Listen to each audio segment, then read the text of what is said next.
though. In the new year, I'm determined we're gonna get a really groovy countdown thing for the Christian effing Bale month coming up. We're gonna do a special thing. I don't know what it will be. Maybe Aaron A will help me with that. Christian Bale montage. Yes. And have it just be Carla. No, I will do the voiceovers for it. soon, I mean, Christian will join me at the mic. So oh no, it's 22 seconds until the show starts.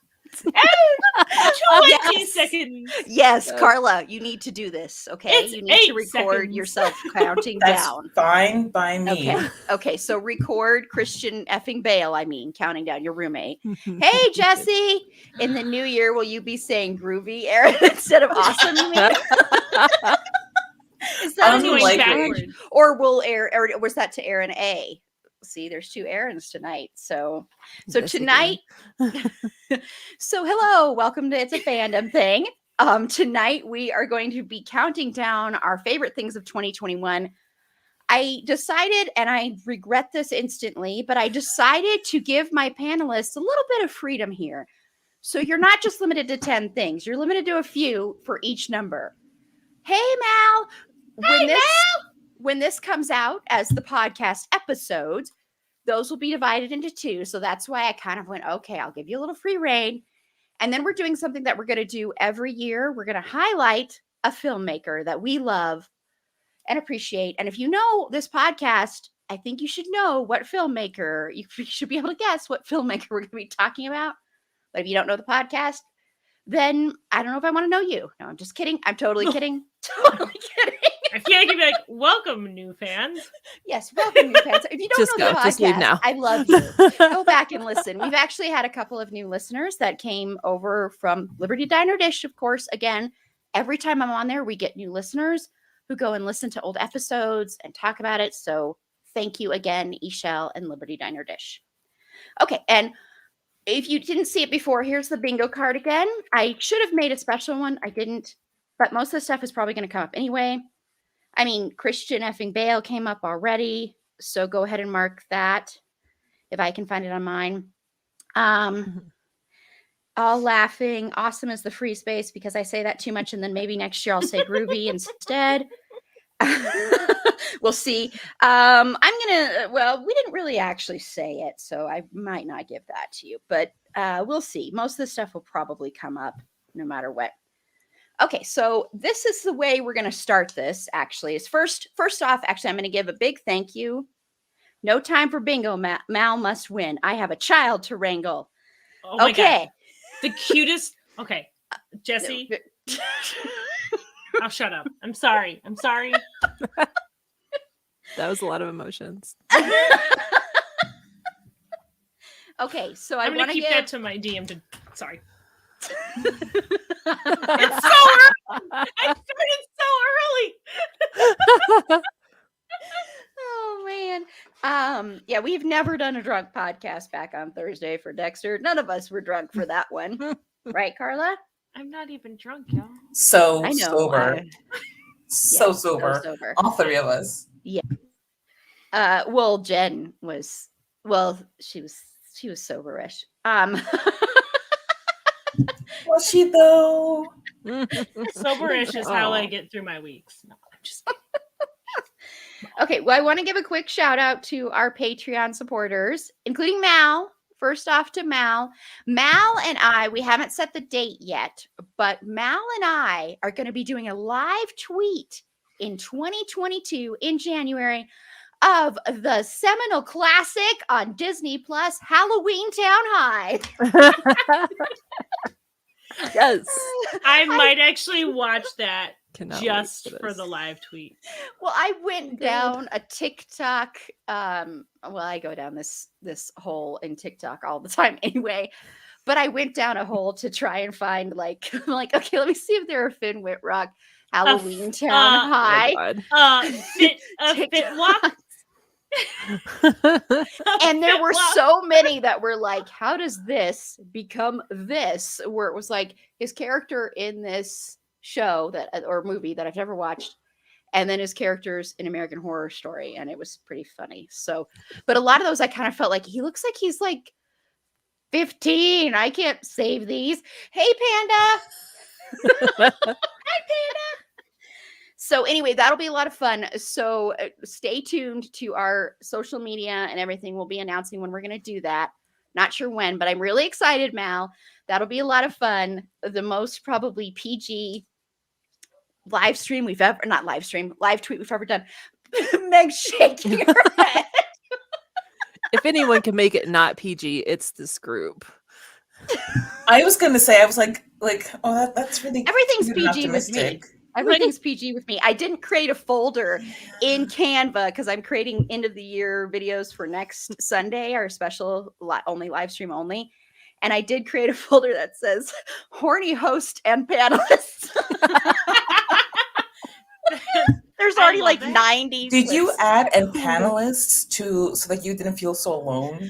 No, there are some moments when the panelists are the ones and not me. Is it just you in a disguise? Erin puts on her Carla mask. And then suddenly she's Christian fucking Bale. So anyway, my other Patreon supporters to thank are Carly, Jackie, and Sasha. So thank you so much for your support. If you want to support the show for as little as $3 a month, head on over to our Patreon page. The link is in our link tree. I'll also put it here in the show notes. Let's see. Sorry, everybody. I'm not doing I this was the doing right what way here. Jesse asked me to do. I'm sorry. I wasn't paying attention to you, to be honest. I'm not even the middle child. I wasn't paying attention because I just wasn't paying attention. Anyway, let me go to the page here and then I can share the link. But coming in next year, we're going to have special bonus episodes featuring Rent, a fanfic, and then every single season of American Horror Story, but we're only covering the first half of season 10. And Erin A is going to be on all of those, whether she wants to or not. Yes. She has to join me Awesome. on my pain, on my quest to never leave Ryan Murphy's. I almost said something really bad. I almost said Ryan Murphy's. Never mind. What? Oh, no. What were you Ryan gonna Murphy's say, Erin? hole. Ryan Murphy's hole. It is like a black Yep. hole. It Yep. is, man. I So can never PG. leave it. So PG. Four-letter word. Yes. So anyway, so that will be a lot of fun. So fanfic has been mentioned. Finn Whitrock was mentioned. Disney Plus was mentioned. We're off to a great start. We sort of dropped the F-bomb, kind of. Yeah. Drink. Well, no, we haven't mentioned that. Never mind. Okay, so we're going to get started. And instead of everybody saying what they're into, and I hope everybody read this on the outline and is prepared. Oh, God. So Carla, I want to know, name one favorite TikTok, YouTube, social media, or other moment in pop culture that you loved this past year. Hey, Sasha! Sasha! Yay, A air hugs social- and faces. A social media phenomenon that I loved this year was the Bernie memes. The Bernie and the mittens. Yes. Because it was just so like ridiculous, but also kind of wholesome. And it was just at the time, I think I was in a group with Meg, with Hannah and Lauren from Sort of Brilliant Podcast. And we were just sending each other back and forth all of these memes, and just it got ridiculous. We had so many of them just floating through, and I think it went like past midnight, and some of us were staying up. And then I got up super early and posted a whole bunch more. It was just like a wonderful, fun thing. And okay, so Jesse has a request for you, Carla. Please sing a song called Fandom Like to the tune of Fancy Like and include the name Finn Whitrock in the lyrics. I would love to indulge you, Jesse. It's just that I've never heard that song. Yeah, I was thinking So- Fancy by Reba McEntire, and I was like, easy one chance fandom. No. We'll look it up. And then Also- you have a chance to. I have a whole folder of that too, of times that Carla sings Also, on the live streams and stuff that we're gonna what put together. what does it say that I cannot believe that the Bernie meme chat was this year? I That This year know. has been hard. This year Yeah, has I been had- hard, I had yes. that Very problem hard. a lot, trying to think of stuff of like, well, it was during quarantine that I watched this, but was it this year or last year? Oh, yeah. And I feel Or like is I it need to next warn year? Aaron. Like, I didn't even count down. I just wrote what I watched this year and hope that y'all don't take it before we get a chance. It's hard to rank things, really. It Like, is. like there's a number one, but then everything else is just like I don't even have everything. Well, so then, Aaron, did you come up with a moment then? Yes. It's hard to decide. Also, first of all, I want to say my friend crocheted me a tiny little Bernie with his mittens sitting on a chair, and it's the cutest thing I've Aw. ever seen. That's because adorable. yes, we love the Bernie also. I think one of my favorite moments, and it's very specific, but I think Meg's going to be with me on this, is the wedding in Winona Earp of Nicole and Waverly, and that was just like the thing that I think everybody needed this year, because like everyone had been waiting so long for the show to come back, and then that was like the most perfect thing, and I can't imagine anybody that watched that without crying, but it was like so sweet, and I loved it. And I'm sorry, it's time to give a dog a pill. Let's put that way. Is that like seeing a man Fine. on a horse? He'll be fine. He's getting crazier by the minute, every minute we go by, but it's fine. So I feel like our time is ticking until he realizes I'm in this room also. So we'll see. Talk quietly. Yeah. Well, I did. Well, not too I- quietly.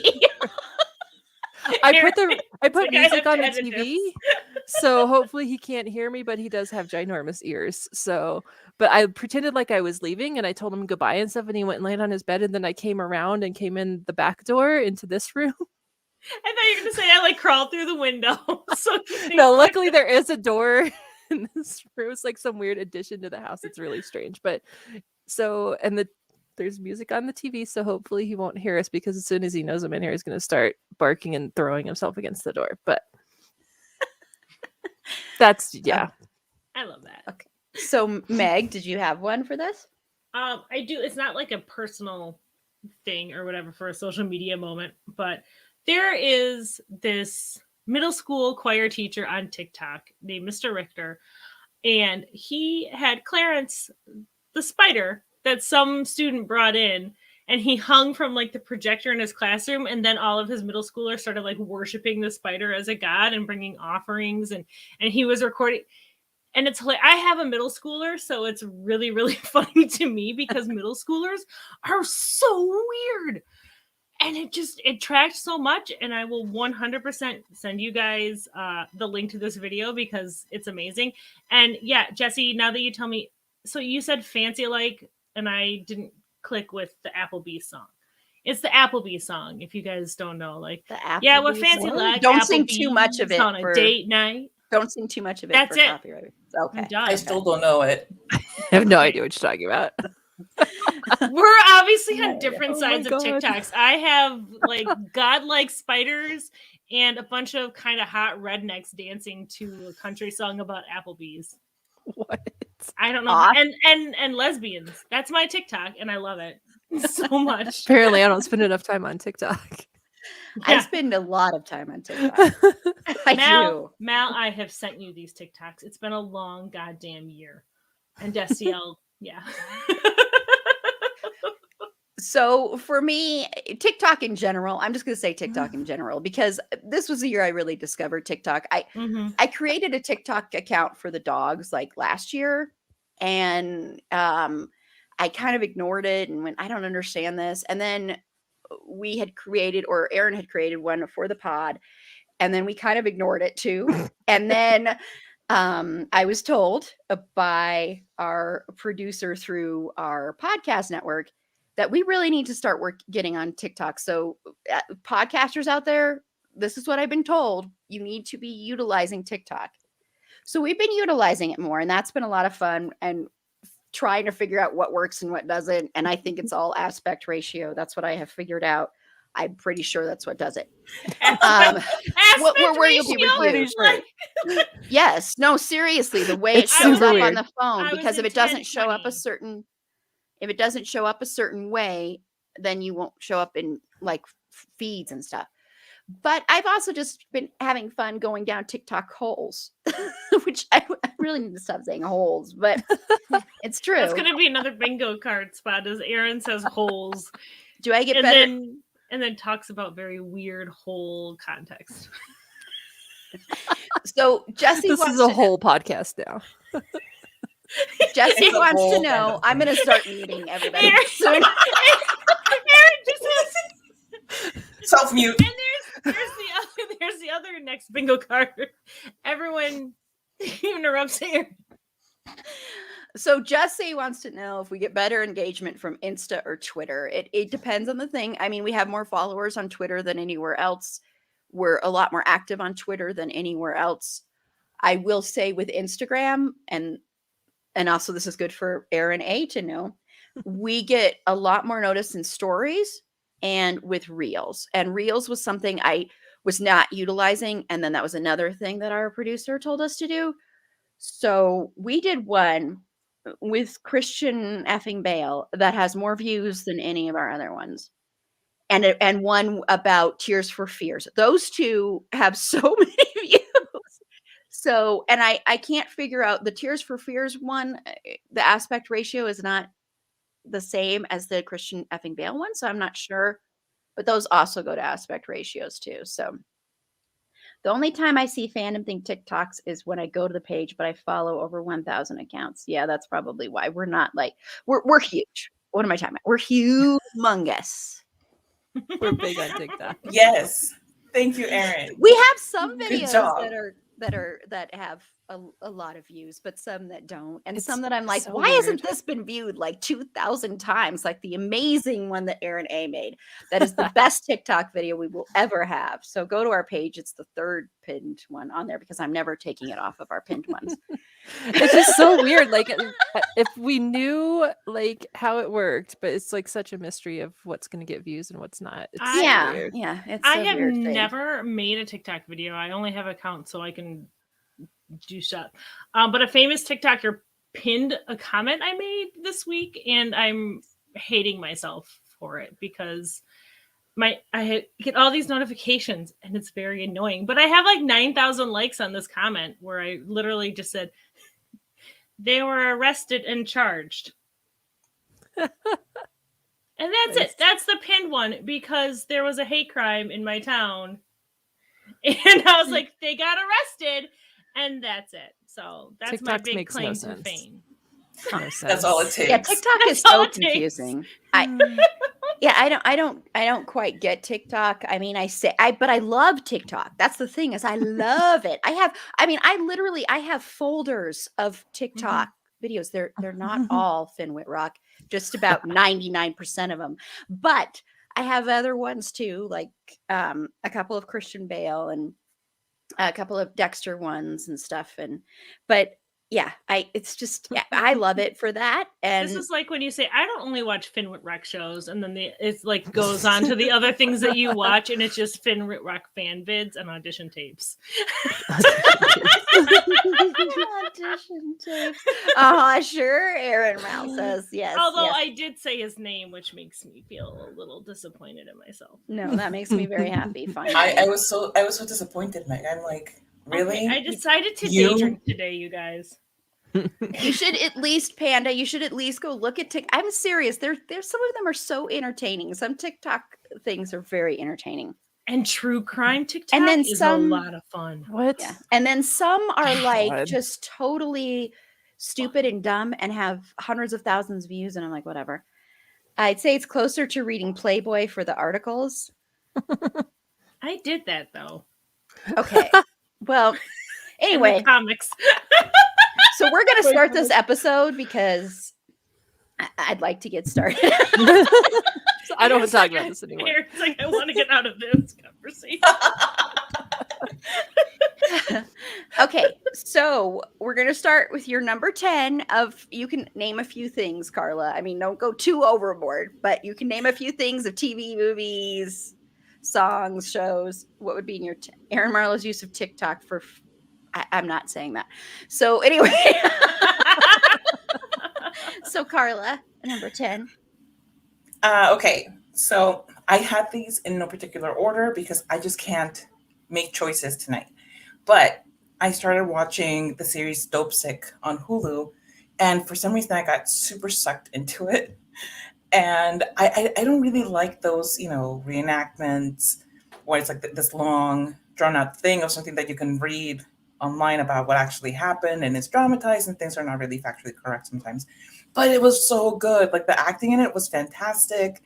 And I got sucked in. And every single week I was like, where's the new episode? I was like fiending for, which is ironic because it's about the Oxy epidemic. But also on Hulu, don't like laugh at me. I haven't even said anything that ridiculous. I like that you're just like, I'm making a casual joke, but it's about the opioid epidemic. Yeah, like I was like, oh, but it's sad. Anyway, let's move on. So I also got Give into me the show more. Queens. I got into the show Queens, which is about 4 rappers in a group from the 90s or the 2000s, and they kind of imploded, and then they're a new hip hop star now discover them and sample them. That they're getting recognized again, and it's not the greatest show. My sister and I will watch it and message each other about like everything that we find like utterly ridiculous about the show, but it's still, all of the acting is really endearing and it's just a lot of fun and it has like a lot of fun music, and Brandy can rap like, oh my god, her rapping is amazing. And of course Eve is in it, so that there's also polite rapping from her. It's just a great show. So like those are the ones that I'll go with for now. Whoa, that was a lot shorter than I thought it was going to be. I'm pacing myself, Erin. That's what she said. That's what she said. I'm sorry, I got so excited. It's okay. Oh, but Panda, I will let you know, you can probably find a lot of Brian and Justin TikToks. So just telling you that. Making an account now. Yeah. So Aaron, number 10, what do you have? What things do you have in your number 10 spaces? Okay. I have 10 number 10s. No. Actually, I have 5 number 10s. I only have 15 on my list total. I won't do all 5. Wow, I'm probably worse than everybody else here then. Kept it short. I think my number 10, I'm going to go with, there's this series on Netflix called Elves, and it's sort of Christmas related, I guess. It's this, oh god, now I can't even remember. I think it's Norwegian or Swedish or something. But they go on like vacation. This family goes on vacation to this little island, and there's elves in the woods, but they're not like the friendly kind of elves. They're like the murder everybody kind of elves. And so it's a really weird show, but I couldn't stop watching it. I think there's only 8 episodes, maybe. It's not a lot. But it's on Netflix, and it was really entertaining. And it's sort of the Christmas horror genre, so it's that time of year. Oh, is that it? Well, I don't know. I could do a couple more. No, you can do a few for each one, is what I'm saying. Okay. Not following the plan, but I like it. No, I said that you could. I know. Yeah. All of this just means I'm gonna have to start crossing shit off my list. Oh god. Oh no. You can do a max of 3 for each one. Okay, We'll do okay. that. Okay. I like this. Okay. Also, I've been really enjoying The Big Leap. I think we've talked about this before, but it's so good and I love it so much. And I started watching it just solely for Scott Foley, because I'll watch him in anything. He's adorable. And then yes, and then I realized Piper Parabo's in it, and I just adore her as well. But it's a really good show, and it's really cute, and there's dancing and drama, and then it gets sad, but it's good. I like it, and I'll leave it there. No one ever mentions Piper Perabo. Have you? I Have you? love Yes. her. Have you seen? Oh my gosh, what is the name of that? Oh, I can't remember that. Now I can't remember the name of either one of the movies I was going to mention, except for Coyote Ugly. But that was not one of the ones I Oh was going to God, yes, so classic. It's a classic. That wasn't the one I was I going to love it. mention. Dang it! I'll Yeah, remember. COVID Affairs. I was obsessed with that show. I love that show. Yeah, I like her a lot. I've always liked her a lot. I think Nobody she ever should talks be. about her, She but should be in more things. Really, she's great. she's a great actress. She's really good. Okay, so Meg. Okay, Do, so do, do, do, do. fun story. Carla and I were talking about trying to remember things that happened this year. And Carl was like, "Do you have any ideas?" And I was like, "Hey, I just would really like to be able to bring up the Big Leap." Because I know I'm so Carla sorry. loves it. I'm just kidding. I know Carla loves it so much, and she Oh, always God. she always takes my stuff. And I was just like, I'm gonna save it though, because it's like really kind of one of my big highlights for the year. And then fresh out of the gate. No, it's such a good show though. I love it so It much. is And this such really doesn't even cute. count as me talking about my own things because Aaron brought it up. Loophole. It's That's pushing it, Meg. Oh, Shh. God. it's adorable. It's a great show, and I love it, and I really hope it gets a second season. But so for me, I just fair warning, I did not rank any of this stuff. I knew I was going to be That's fine. last before you, Aaron, and I was just like, I'm going to write down everything I watched, and if it doesn't get brought up, then I'll just use that. Otherwise, I'll like glom onto somebody else's stuff and pretend it's not mine. So I'm gonna go with number 10, I guess, Ginny and Georgia. I think it was either Hulu or Netflix. I don't know. I didn't do a whole lot of research. Netflix, Meg. Is it Netflix? I can't Yeah. remember. I have all of the streaming services, and I just remember my kid wanted to watch it, and I said no.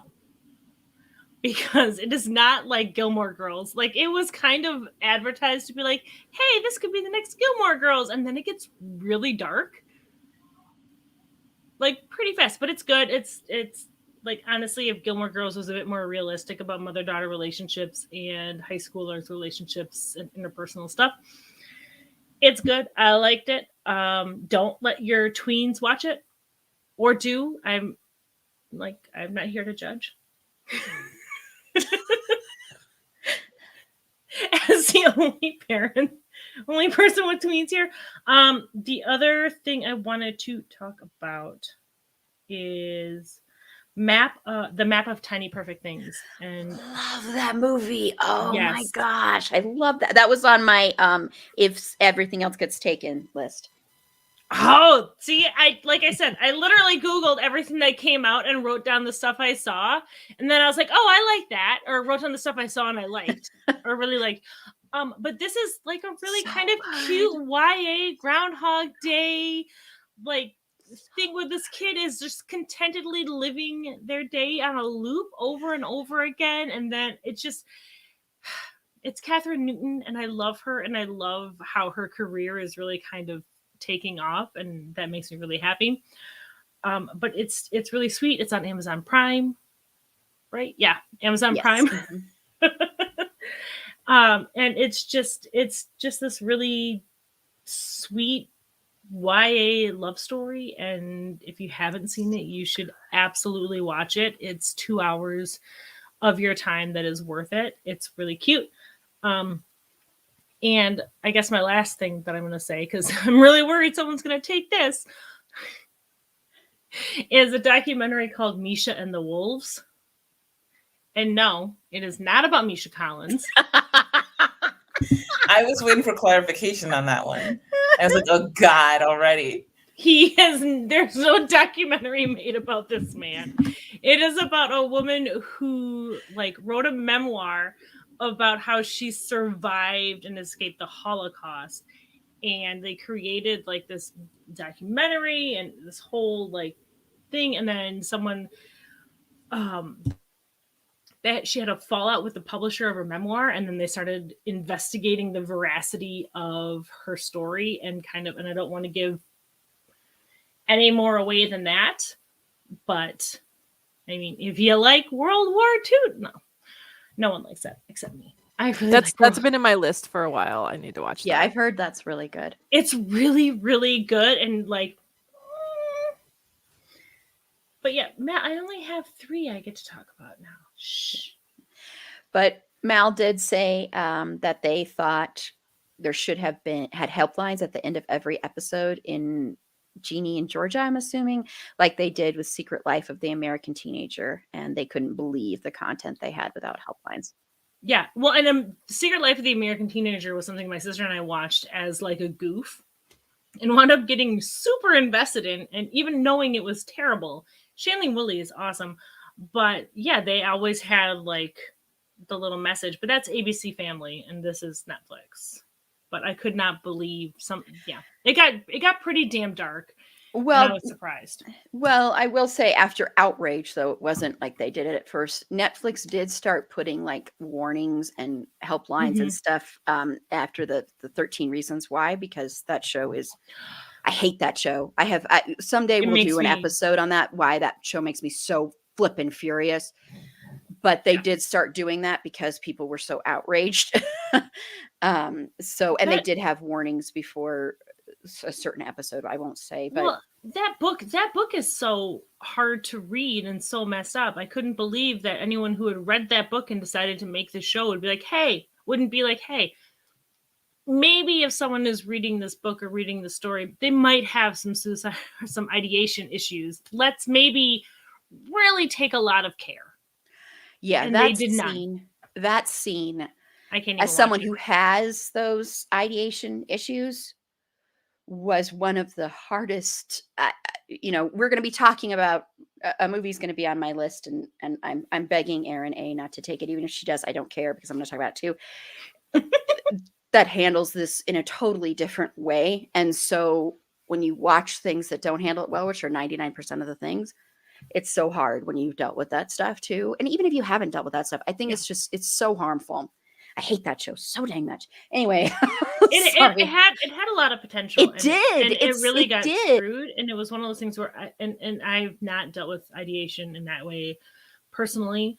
I cannot watch. I've never I watched the first season. Never. I was like, why are they even continuing this? For one, and I've just never been able to watch it, and I've never been able to watch that scene again. I've never been able to watch that season again. It was too horrible with no and I, as an adult I'm able to process my feelings and everything like that, and I have a teenage daughter. It's just it was no. Well, I actually have most that I have of numbers are movies, so I probably will not be mentioning. No, I'll try and get to a lot of these here, but I'll mention a few of my movies, and then I'll save some of the other things. And I'm just going to briefly mention this because this will give you a hint and spoil what we're going to be talking about later. But number 10 for me is the movie Werewolves Within by Josh Rubin. So please go watch that. It's considered a Christmas movie now. So please go watch it. It's amazing. Josh Rubin is incredible, and he's an incredible human being on top of everything. So please go watch it. It is so funny. Sam Richardson is amazing in it, and it's just, even if you don't like horror, this is something you can totally handle, Meg. Really, honestly, you can handle this. Don't you agree, Carla and Erin? It was really good. That's on my list. So my mom watched Scare Me, so that should tell you that you can handle and liked it. So that should tell you something. Not to be weird, but if Carla tells me I could handle it, I will believe her, because I remember when Squid Games came out, she texted me. She goes, and I was like, everyone's talking about this show. Maybe I should watch it. She goes, don't watch it. I know. This is not a Meg show, and I'm like, okay. I have people like that too. That will do. Marty's the same way. He was that with Jessica Jones. He was like, no. Yeah. No, I understand. And then number 9 is the first entry in my Finn Wittrock stuff. Don't worry, not all of this is going to be Finn Wittrock. It's a movie called The Long Weekend that I do think Meg would like a lot. honestly, you would like this movie a lot. Do you have a top 10 for everyone and then a top 10 Whitrock? No, I do not. There's a special category. Just I Finn was going Whitrock. to do it like that, but I decided I wasn't going to do it that way. So, no, Also, I me have. saying his name correctly is your Christmas gift. Thank Merry you. Christmas. No, I only have 3 things with him, so don't worry. But it's a romance. It's a romantic comedy, but it's just the chemistry between Finn Whitrock and I need to look up her name because she's amazing. Is so good, and there's a twist, and I'm not going to tell you anything about the twist. Jen and I live tweeted this, so don't look at those live tweets until you watch it because those will spoil the whole thing. But it's just called Long Weekend, not The Long Weekend, excuse me, sorry. But it's just it's also about mental health as well, but it's also just such a really sweet, beautiful little love story, and it's funny, and the best gifs in the world have come from this movie. I just want to say. But it's really well done, and it's on Stars right now, so you can watch it on Stars. You can also rent it, on pay-per-view or whatever that's called. Zoe Chow is the other lady, is the lead lady, the other lady.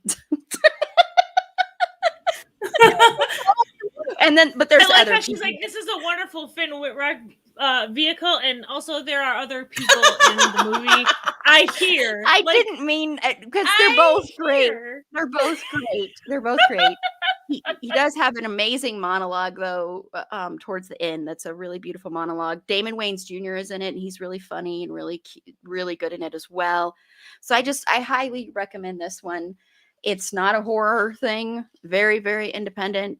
So, and it is something that I think Meg and Carla could watch easily. And Jen You said rom-com, and like I'm already halfway there. See, it's really good. It's also got drama to it too. So Carla's living on a prayer. Whoa. Take my Okay. hand. We'll make it, I swear. God. How dare you besmirch the Bon Jovi brand like this? I'm honoring it. Okay, so and then number 8 is a movie on Hulu called Plan B. Has anyone else seen this movie? Josh Rubin is actually in this movie briefly as an actor too, so just let you know. Also in my list. I have so many things that I haven't watched yet that's in my list. Yeah, my list of I things feel like I you guys are haven't gonna watched is really cover. annoys me because it's stuff that I probably would be on top of my list for this, and I didn't get a chance to see them, like Nightmare Alley and Licorice Pizza, especially. But yeah, it's basically it's about 2 teenagers who are trying to hunt down the morning after pill. But it's about a lot more than that. It's very raunchy. This is not something you can watch with like your teenagers necessarily. So yeah. Erin can include this in her Galentine's stream. That's true. I could include that movie in my Galentine's stream. Not this one, not Plan B, but but it's really good, and everybody should go watch it. I won't say much about it because I don't want to say too much about it, but go watch that on Hulu. So that's where I'm at 10. Jesse wants to know if anyone here has not seen the movie Donnie Darko. I, of course, have only seen it about 60,000 times. So I feel like he's fishing for a replacement for me. Jesse. Whoa. Yes. Is Meg is this gonna be on a live your stream way? about that. Is this your way of telling me to not bother doing my makeup on Wednesday? Because I feel like he's fishing for a bingo spot. I still have not seen Donnie Darko, or if I have seen it, I have zero. Like, I don't know what it's about. I know nothing at all about this movie. Well, if I've ever seen it. Great, Meg, is that after you've watched it, you can listen to It's a Fandom Thing podcast episode on Donnie Darko, which was That's recorded true. last 8 year. and it's years one ago. This year. So It was recorded this year. It was Oh recorded my this year. God, this year. Jeez. In 2021 March. has been forever. It's It also the features year Josh that- Rubin. One Oh out of the my God. 43 episodes in which I appeared. And this one was along with Josh Rubin And his Oh, lovely it's a fiance, Lauren sea Sick, Thanks, Yes. Jesse. and Sasha. and Sasha. Yes. The Sigu. That's what A that's called. segue. I'm being I hilarious. know. I'm just goddamn. trying to be correcting. I'm Correcting, correct. I'm really hoping that Aaron tunes in for that live stream. I'm planning on trying to tune in for that live stream. You're not going to like that I tuned in for that live stream. But I'm planning on it. Why not? Are you I'm gonna just be kidding. mean to me? No, because I'm going to be taking over the comments section. Jesse's asking for people to give like 2-minute feedback, recording things on their thoughts on it. And he's like, do you think you can keep it to 2 minutes, Aaron? Talk fast. No. Like 2 hours She- and 45 minutes. She did an entire episode about it. And also, Matt, I don't know if you're talking about Josh Rubin or Jake Gyllenhaal, but I did know Jake Gyllenhaal was Gyllenhaal in was in Brokeback Brokeback Mountain, Mountain. and he was amazing, and that was an amazing Yes, we movie. do have an episode on that. That is very true. Also with Heath Yes. Ledger, which we will be That was an discussing amazing 2 movie, movies with and Heath it's a Ledger. tragedy how that movie has kind of become a punchline for a lot of jokes. Yes. Because We talked about that on the So episode. good. But anyway, Okay, so now we're moving on to number 9. Carla. Okay, so my number 9s, plural. Okay, To the so I nines! love- to the 9s. you wasted an opportunity. To the 9s. Anyway,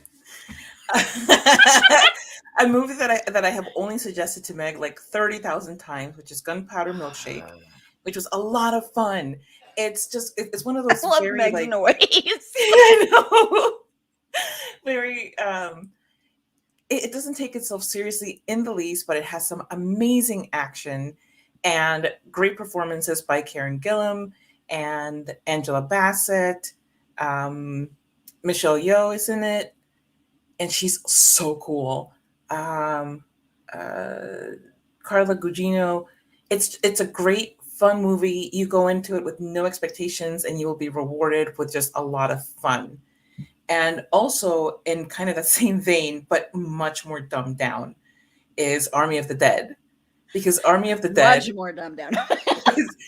it is a catastrophe of a movie, but it just comes together so beautifully. Not just because of the zombie tiger, which steals the entire flick, but because I think just about everybody in that movie, it just brings something to it that elevates it from what could have been just slop to just really fun entertainment.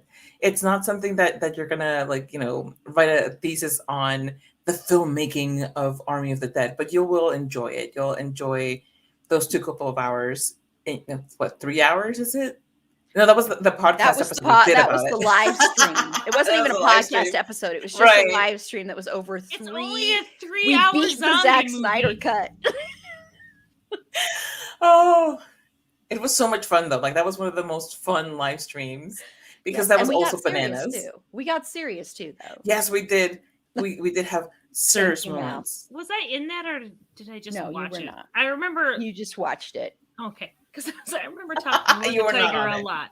Oh, I know I wasn't on it because I've never seen this movie, but I remember talking Oh, about okay. this tiger so much. Yes. Tiger was the best. Because yes. It was on the bingo card for a while. I'm so disappointed that the next movie they made in that series was not about the tiger. Like, has anybody even Yes, seen Mal that? did. It had, like, Why? the most natural built-in sequel right there. Just give us a Right. story of the zombie tiger. You've Yeah. got us all hooked. That's the Why story. is it? Why is there only like one zombie tiger? Why are there not a lot of zombie animals running around? I It's feel like one the of- zombies had all they could handle. But I feel like also if it's transferable from human to animal, animals are very much easier to catch in some ways than human beings. Like, why are there not zombie dogs everywhere? And like, zombie dogs- tiger ate them. Dogs would be so excited to see their owner who's a zombie, and then zombie dogs. And then we zombie have dogs. Resident Evil. I'd watch that movie. Zombie dogs. Their tails are wagging all the time and they're just nomming on brains. It would be amazing. It would be amazing. You know what? I know, You know what I'm what? going to do in 2022. Write to Zack Snyder. Tell him that you have a fabulous idea for him. hmm Just like Yes. be like, look, but I will charge you for it. Don't Like, listen many, to many iRobot. dollars. Zombie dogs are like on Everyone the other loves- side of the city. everybody loves dog movies. No one likes movies where dogs die, and these are undead dogs. The tiger has the strip. Zombie Call dog's got Fremont Disney. Street. Call Disney. There you go. Zombie dogs. Zombie dogs. They will die. Of the Little summer, dark for Disney, but sure. right? Why? They bought Fox. But anyway, those are my nines. You nines. Nines. Your To the nines. nines. Plural Come on. nines. I don't even know what that's from, Meg. I don't either. So, You're like dressing to the nines. It means you're vamp. oh, I thought it was like Me something too. along the lines of to the mattresses. So, Right. This is not the Godfather. Clearly. so Aaron A. What are your Okay. nines? I totally did this wrong. I'm realizing now. I have them separated. I have 10 movies and 10 TV shows. So now I'm going That's to do fine. lots. Yeah, like I said, you can do 3 max for each. I made 2 separate lists and I don't know how to switch between them and decide. Okay. I think I'll go with Midnight Mass on Netflix. That was a really sorry. Maybe I'm don't talking go with about that it again. one, I Aaron. don't Making- care. I don't Don't care. go with Is that that one, me? Aaron A. Maybe. I'm No. talking about it again. I don't care. I don't care. I'm talking about The- it again. It'll be on yeah. part 2 anyway on the podcast. So it won't matter. Okay, Go good. ahead. Sorry. Go ahead. No, I really liked it. I thought it was really good and very creepy, and it had some good twists and turns. The only thing that upsets me about that is that, like, for no good reason, they killed a dog. So that was really. If he were in this Disney Plus remake, Well, put him in Meg's movie. It's gonna be fine. He's fine. put all the dead dogs from all the movies. Hooch is gonna be in there. Yeah, this is a great plan. I'm on board Marley, with this. Amazing. All Oh, the God. dogs. I They're out of heaven. Yes. Okay, Meg. That is one of my favorite movies when I was little. You have no idea how many times I've watched All Dogs Go to Heaven. Thousands of times, probably. Yeah, no, I didn't watch another episode for like 2 or 3 weeks after that because, like, I just couldn't deal with it. But then I got back into it, and it's really, really good. So creepy, so creepy. And so, I mean, it has some of the best. Oh my God! Just wait. I'm going to talk about it later because there's no way I'm not talking about that show because it's the second best show that was on TV this past year. Yeah, yeah, it was very, No one can very good. no one can dispute that in my mind. Spoilers for what Aaron's number 2 is. Whoa. Sorry, Aaron. Go ahead. Nice. And then I'll go with the Fear Street trilogy on Netflix. I really liked. I thought that it was good. For being a movie about teenagers, I actually liked it because there's a lot of those that I don't really like that much for some reason. I don't know. Teenagers making bad decisions just annoys me most of the time. So but I thought it was good, and I thought it had great, like, a diverse cast and good representation, and all 3 I liked how one led into the other, and I liked that they released them all at once, which was really helpful. But it was a good series. I don't know if there's plans for any more of that. It was a Well, series who of knows 3 if it's movies. on I think they Netflix. want to. They want to try to broaden out into the R.L. Stein Mhm. universe more. Yeah. So I know they want to do that. But yeah, that was on my alternates list of movies. Yeah, I think have it was that as good. I movies, so- didn't read the books as a kid. I read other R.L. Stein stuff, but I don't think I'd even heard of them, so I don't know. But that was really a good one too. Aaron, you'd be proud of me. There's like a lot of creepy stuff on here, and I don't really watch that much horror. Because I'm wearing my horror shirt. I'm wearing yes, you're wearing It's a Fandom Thing Pod Horror. Thank you. I'm wearing my brand new Halloween Nice. Michael Myers shirt. My sister got me saying killing it Killing since it. 1978. It's not even your husband. And she got me the Michael Myers doll. I have so much That's Michael adorable. Myers merchandise. It's kind of a problem. Anyway, That's fantastic. sorry. Go Great. ahead, Erin. Sorry. Let's see. I'm trying to count so that I can not mess stuff up. At the end, I'm gonna have like 16 things for number one if I don't pace myself. Also, I think I really liked Superman and Lois on CW. I know it had been anticipated for a lot, and I threw that on my list. I'm sure you guys know what that's about. I probably don't have to explain it, but I thought it was cute, and I thought Sorry. Super what now? who Now are I'm these becoming people? annoying. What is happening? These people? Aaron, I've been annoying for the past 50 minutes and 38 seconds, so it's okay. My God. 38 We're only on number 8. I know this is gonna be.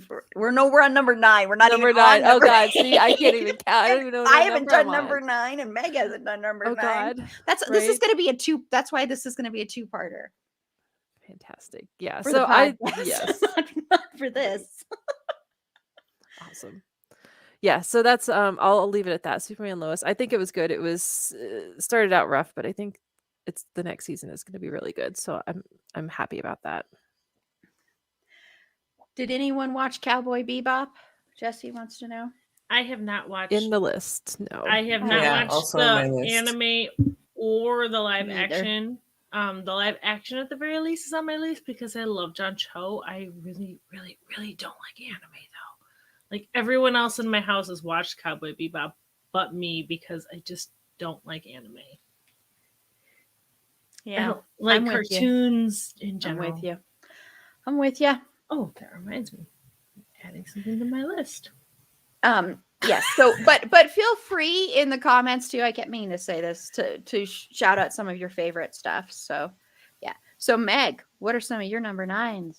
To the 9s. To the 9s. Okay, I like how you say to the 9s. Like it's this weird just me thing, but like dressing to the 9s means I you're know. like fancy. I Okay, know, but it's not just to me. It is like a to the 9s, like a if charge. I say, I know. It's a rallying yeah, call. okay. Yes. Okay, so there's something called to the car, which sounds like to the car, and that's like a Gallic battle cry. So I could understand if I was like to the car, and you'd be like, yeah, to the car. I could get that, but to the 9s is like a very common Yes. thing. But that's still anyway, Meg. Okay. So okay. So your I'm gonna 9s. go by again. This is just stuff I watched this year that I enjoyed. Jungle Cruise with The Rock and Emily Blunt. I watched that with my kids and my husband. It's one of the few movies I saw in the theater. Was it great? No. Was it a fun movie to see with your family and enjoy looking at Dwayne The Rock Johnson's muscles and enjoy Emily Blunt being Emily Blunt? Then yes, it's absolutely a thing that you should watch and see. And I loved it for that alone. That is also on my list, and I think is adorable. And I have to tell you guys a story. I'm going to interrupt for a second because Yep. How dare you? I've never done that to you. I do not have children. Me and my husband sat and watched it ourselves. And I was talking to him. I'm like, hey, I got to make this list of the top 10 things.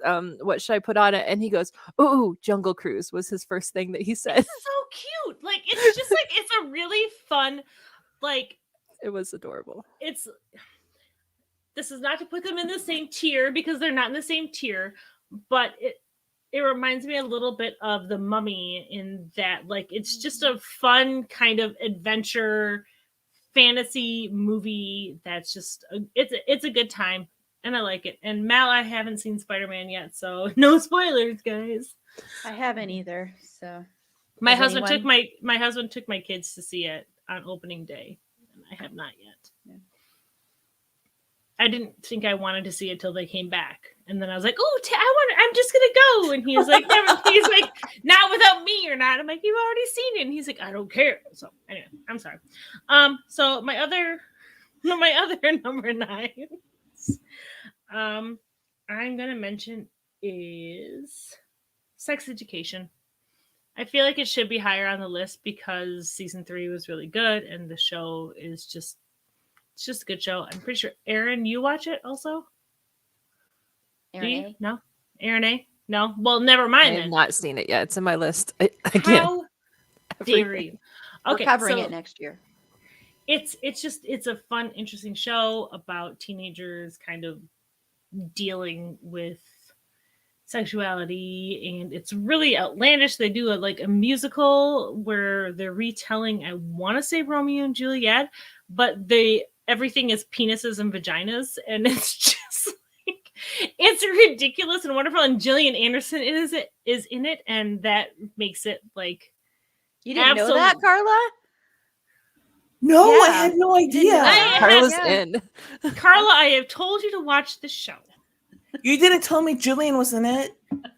Yeah, she's like an amazing like sex therapist Ugh. whose son is going to this school, and he like decides he's going to become a sex therapist with his classmates. And obviously no one gives better sex advice than a 14-year-old boy who's never had sex. Naturally. It sets up for great shenanigans and nonsense, and actually some really interesting social commentary. But it's a fun show. It's really good, really, really good. Also, I have not seen WandaVision either. Mal, I'm so sorry, I'm not a big Marvel fan. I feel so bad.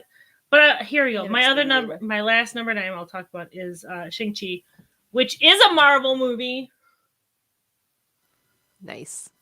Yeah, and I mean, I don't have a lot to say about it. It was good. I liked it. There was some really cool dragons fighting shit, and I loved it.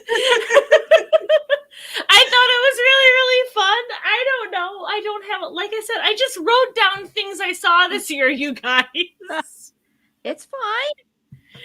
No one is judging. Well, Carla's I'm judging. That was No. on my list also. No, That was- Carla's judging me a little bit. I can see it in her face. It's only because I always judge you and Yeah. everyone else. You're not special. Yeah. Look, and Mal Except hasn't to even Whoa! Mal hasn't even seen this movie, and I'm not listening to Carla anymore. it's so that was my number 2 on my list. I was waiting for that one. I'm gonna let you talk about it I a little more, because if loved it's it. number 2 on your list, then I feel like you have a lot more to say about it than me. Which mostly what I have to say is that it was really good. It was really interesting and really fun. I was really, really excited to see some great Asian American or Asian representation in it. Also, everyone kept telling me I had to watch Doctor Strange before I watched it, but I don't feel like I really missed that much. I understand the whole portal thingy with Doctor Strange, and I feel like that's all I really need to know about that man. Yeah, it's Right? fine. Doctor It Strange mostly is looks not like my he's just, favorite. like, directing person. traffic in a very confusing way. Just I just want you turn this way, sir. Wait, you wait, and now you turn the whole wheel, sir. Make a Yui. Yeah.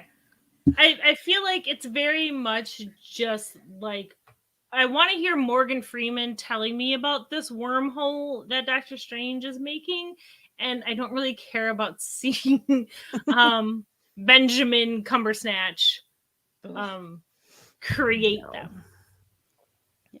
And Yeah, that's no. it for my to the nines, I guess. Did I do 2 or did I do 3? You did 3. Perfect. Trust me. I'm just kidding. Aaron's I'm like, just you're kidding. the reason I got alcohol.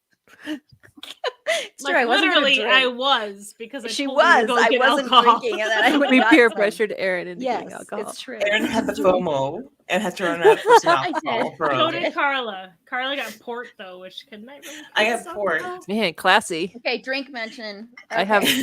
box wine.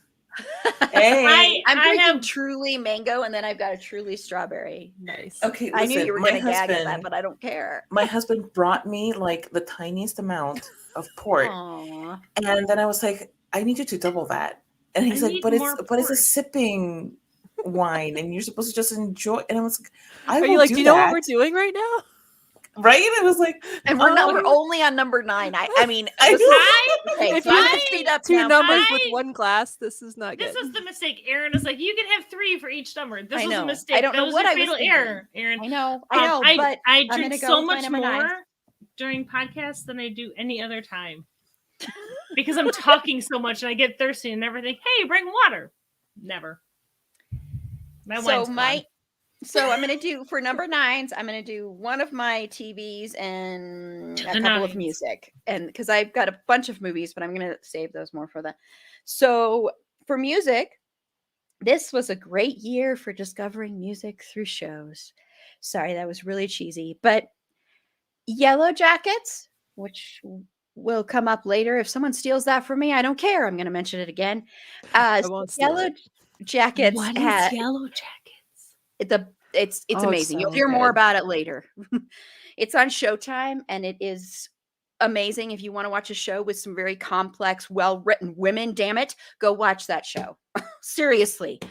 I mean, honestly, I don't think you could handle it, Meg, though, but everyone else, go watch it. It's like Is there a lot of weird murdery stuff? there's a lot of weird crap in it. I'm not going to say more until I get to the big thing about it, but it's like, I'll tell you later when we get to that. Thank you, Mal. Mal is watching it. Yes, it's amazing. It is the cannibal show I talked to you about, Meg. Yes, so it's so good. Nailed though. it. And Melanie Linsky is Is so it like amazing. Everybody cute is amazing. cannibals? Juliette Lewis. It's just and oh my gosh, why is her name all of a sudden escaping me? She's who plays Misty. She's so freaking Christina creepy. Ricci. She is so creepy. Anyway, okay, a lot of them are creepy, but anyway, well, I'll talk about that more later because everybody in the world needs to be watching this show, especially if you want to watch a show about well-written women who are complex and don't just fit stereotypes. Please, please watch that show. Okay. Anyway, it's been renewed for a second season, so I guess I don't have to beg too hard, but I'm still going to keep begging because it's amazing. Okay. So that's a show that takes place in the 90s and then also present day. And so it's got a lot of great 90s, early 90s music. So if you were a teenager or preteen in the 90s, you will love that music. So follow that along on, what's that called? Spotify. And then also Dexter, including Logan's breakup playlist. I'll highlight that one first. It's amazing. So It's definitely cheesy like, in the most beautiful way. so cheesy. It's so He's like, cheesy. you come to discover that he's a dramatic and just, oh God, what did I call him? The can't even saddest of remember. sad boys because I have it as a clip. He is. He is the saddest of sad boys. He is. Oh my God. Logan. Oh man, just wait till you see. Oh my gosh, just wait till you see this week's episode, Carla. I watched it this morning and it's holy moly. Anyway, you've almost got bingo a couple of ways. I was wondering if someone was going to. So I'm going to mention those two for music. And then for TV, here's my second Finn Whitrock thing. I told you there's only going to be a few. So you're not going to hear the third one for a long time because this episode is going to be going on forever. Is the first half of American Horror Story double feature Red Tide. And not because it's an amazing show, because it really, well, in hindsight, once you watched the second half, Death Valley, it's like brilliant. But I mention this because this, of course, kicked off my Finn Whitrock thing that was never going away. I'd already liked him, but this kicked it off, my thing. So you can thank this show for that. But I also just, I mean, it has the most amazing hair you will ever see on television. But also great performances. The karaoke scenes with Evan Peters and Frances Conroy are so amazing. Those two are incredible, right, Aaron? Don't you agree with that, Aaron? It's so good. Yes. They're so amazing. Oh, the karaoke. But go watch our live streams for more info on that one. Well, actually, we did one special one on Red Tide and go look at some of our live tweets. But that was it was also the introduction of doing those live tweets every Thursday and then doing live streams. So that's why it also gets a special shout out as well. So yeah, and it's part of the reason I'm never leaving the Ryan Murphy black hole. It's become my life. It's part of my life forever. I can't wait needs to to be a talk to bingo you spinner. about the lightest part of your Ryan Murphy hole. The great spot of your Ryan Murphy hole. The great spot. So yeah, because Ryan next Murphy year, in case you don't know, we're gonna do, because I had people vote on the other two because I'd already decided we were doing 911 because Carla and Meg have bullied me into doing that along No, with we 20 gently billion episodes. suggested you. Not gently. Very gently. We're More than gentle. once. So anyway, so we're doing 911, and then I'd already decided we were doing Ratchet as well. That's what we're going to close out with. But the ones that were voted on were The Normal Heart, and then also Hollywood. So Hollywood is going to be a very interesting discussion. I have lots of stuff to say about that. That'll be fun. But you're going to be so excited because The Normal Heart features Matt Bomer and Finn Whitrock. And then Ratchet, of course, has Finn Whitrock in it. Oh God, And we're then all Hollywood gonna has just Darren die Criss in in it. this weird tidal wave of Aaron Yes. juices. What? But Matt Bomer and Finn Whitrock Oh, together. that was Being a such part an of a big interesting family. phrasing, though. Yeah. Okay. Anyway, so now we're going to move on to number Anyway. 8 on that note. We're only at number 8, Aaron. Yes. How did you let this out? Because I'm an Who idiot. did this? I just- Who allowed this? Okay. So, Carla, number 8. Okay, so for number 8, first, We Are Lady Parts. That's a show that I watched one episode and I was sold on it immediately. It's a fantastic, fantastic show on Peacock, and it's 4 women who are in a punk band. One of them is reluctantly in the punk band, and she has like major stage fright, like just awful, awful stage fright. And then she starts to come out of her shell, and there's also like a romance brewing in the wings. Actually, there are several romances brewing in the wings. It's spectacular, and I can't recommend it enough. Like if you want just something fun to watch that you will just come away with like a huge smile, I definitely recommend that show. And I'm just like sad that I can't re-experience it for the first time, because it's a delight. It is a freaking delight. And I'm also going to talk about, and this is a show that actually came out a while ago. It's the UK show. I haven't watched the US version. I also probably don't plan to, but it's called Ghosts, and it's a couple that inherits this huge old castle type place in England, and they move in and they're like, oh, like we can turn this into a bed and breakfast and all of that. And then the wife has a near-death experience, and suddenly she can see the ghosts that are all residing in the castle. It's one of the funniest things I've ever seen, and I keep trying to make people watch it, Meg, because it is just I can't. I like that you Even went describe. to pee. I like that I went to pee, and you're talking about this whole thing. And you're like, I begged Meg to watch it. I have no idea what you're even talking about. Ghosts. You've never told me to watch this. I have. Uh-oh. Oh my god. Separate the boobs. Not possible.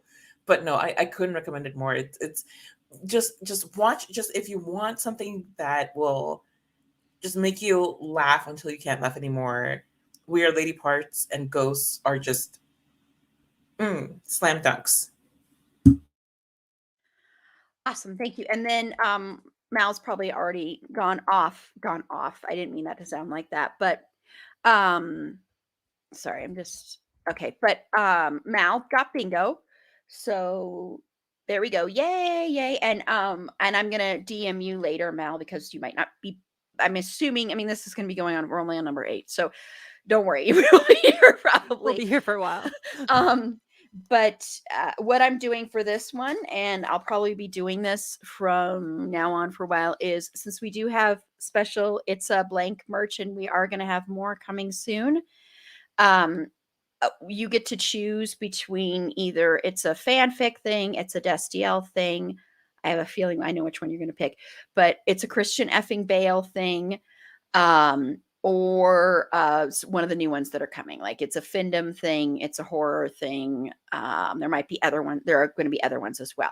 So just let me know which one you want. And yeah. So, and for the month of January, whenever we do live streams, which will be whenever Carla whenever Sasha's not on one. So actually probably all of our Christian effing Bale ones, except for what Equilibrium will probably, they'll probably all be live streams, but we'll be giving away It's a Christian effing Bale stickers or pins. It depends, but for those ones as well. So just to let you know for that month of January. So, and stay tuned because there will be a special video about Christian effing Bale. So, okay. Yeah. So let me know. I have a feeling you want the Destiel one, but because especially when you've got the green and the blue hearts.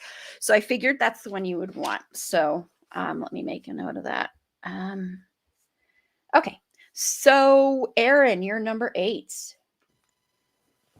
Okay, so I'll just go right now with all of Marvel on Disney Plus. We'll just cover that. I think everything was excellent. WandaVision, The Falcon and the Winter Soldier. I think Loki was definitely my favorite, though. It's so good. I don't think I need to explain any of those to anybody. Black Widow movie was, I don't know, a little meh to me. I think it was fine, but Loki definitely was, I think, the star out of all of those, and I cannot wait for it to come back on. I made the dog a Loki costume for Halloween, and he was adorable. And yeah, I think that just Marvel is nailing it on Disney Plus right now. I think it was great. I'll also, so I'm still counting my things so that don't run out.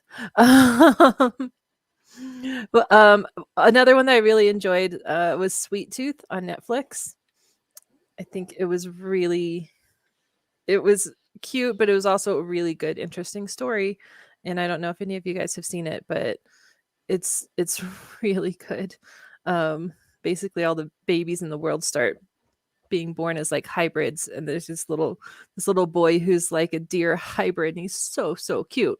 And he's trying to find his mom, and this grumpy guy agrees to help him. But it was really good. I hope it comes back soon. I haven't actually looked to see when season 2 is coming out, but I can't imagine it wouldn't. I think it was pretty well received, but it was very, very good. That was another one that my husband and I enjoyed together watching. So I highly recommend that one. Awesome. Oh, is that it? Yeah, I'll stop right now. Okay, Meg. I'm good. I'm doing good. I'm starting to catch up. Your 8s, My 8s. Okay. 7, 8, Wow. 9.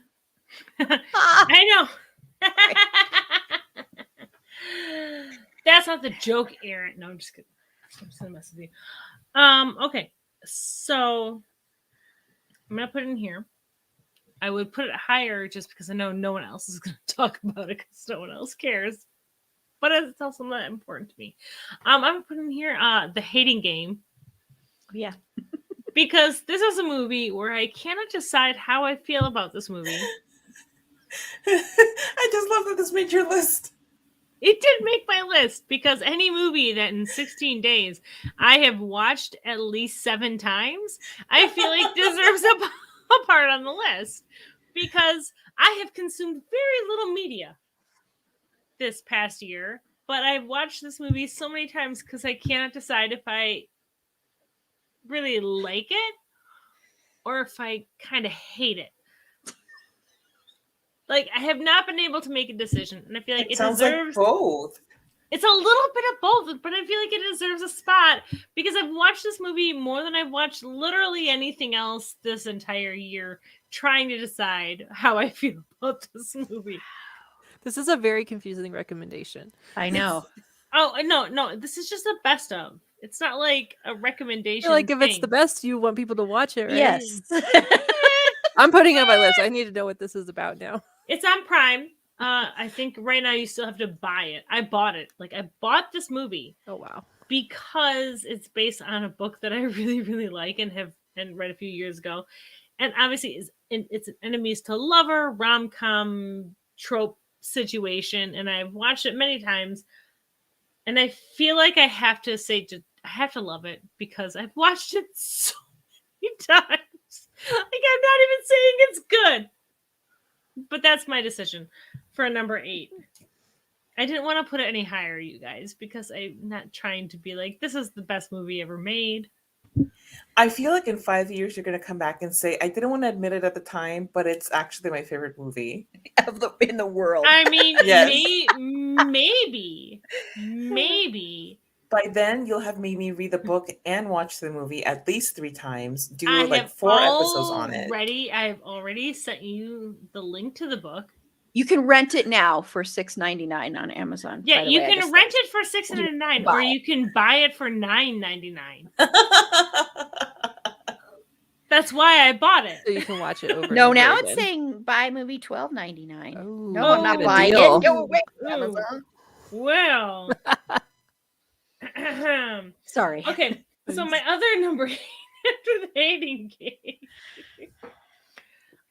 is going to be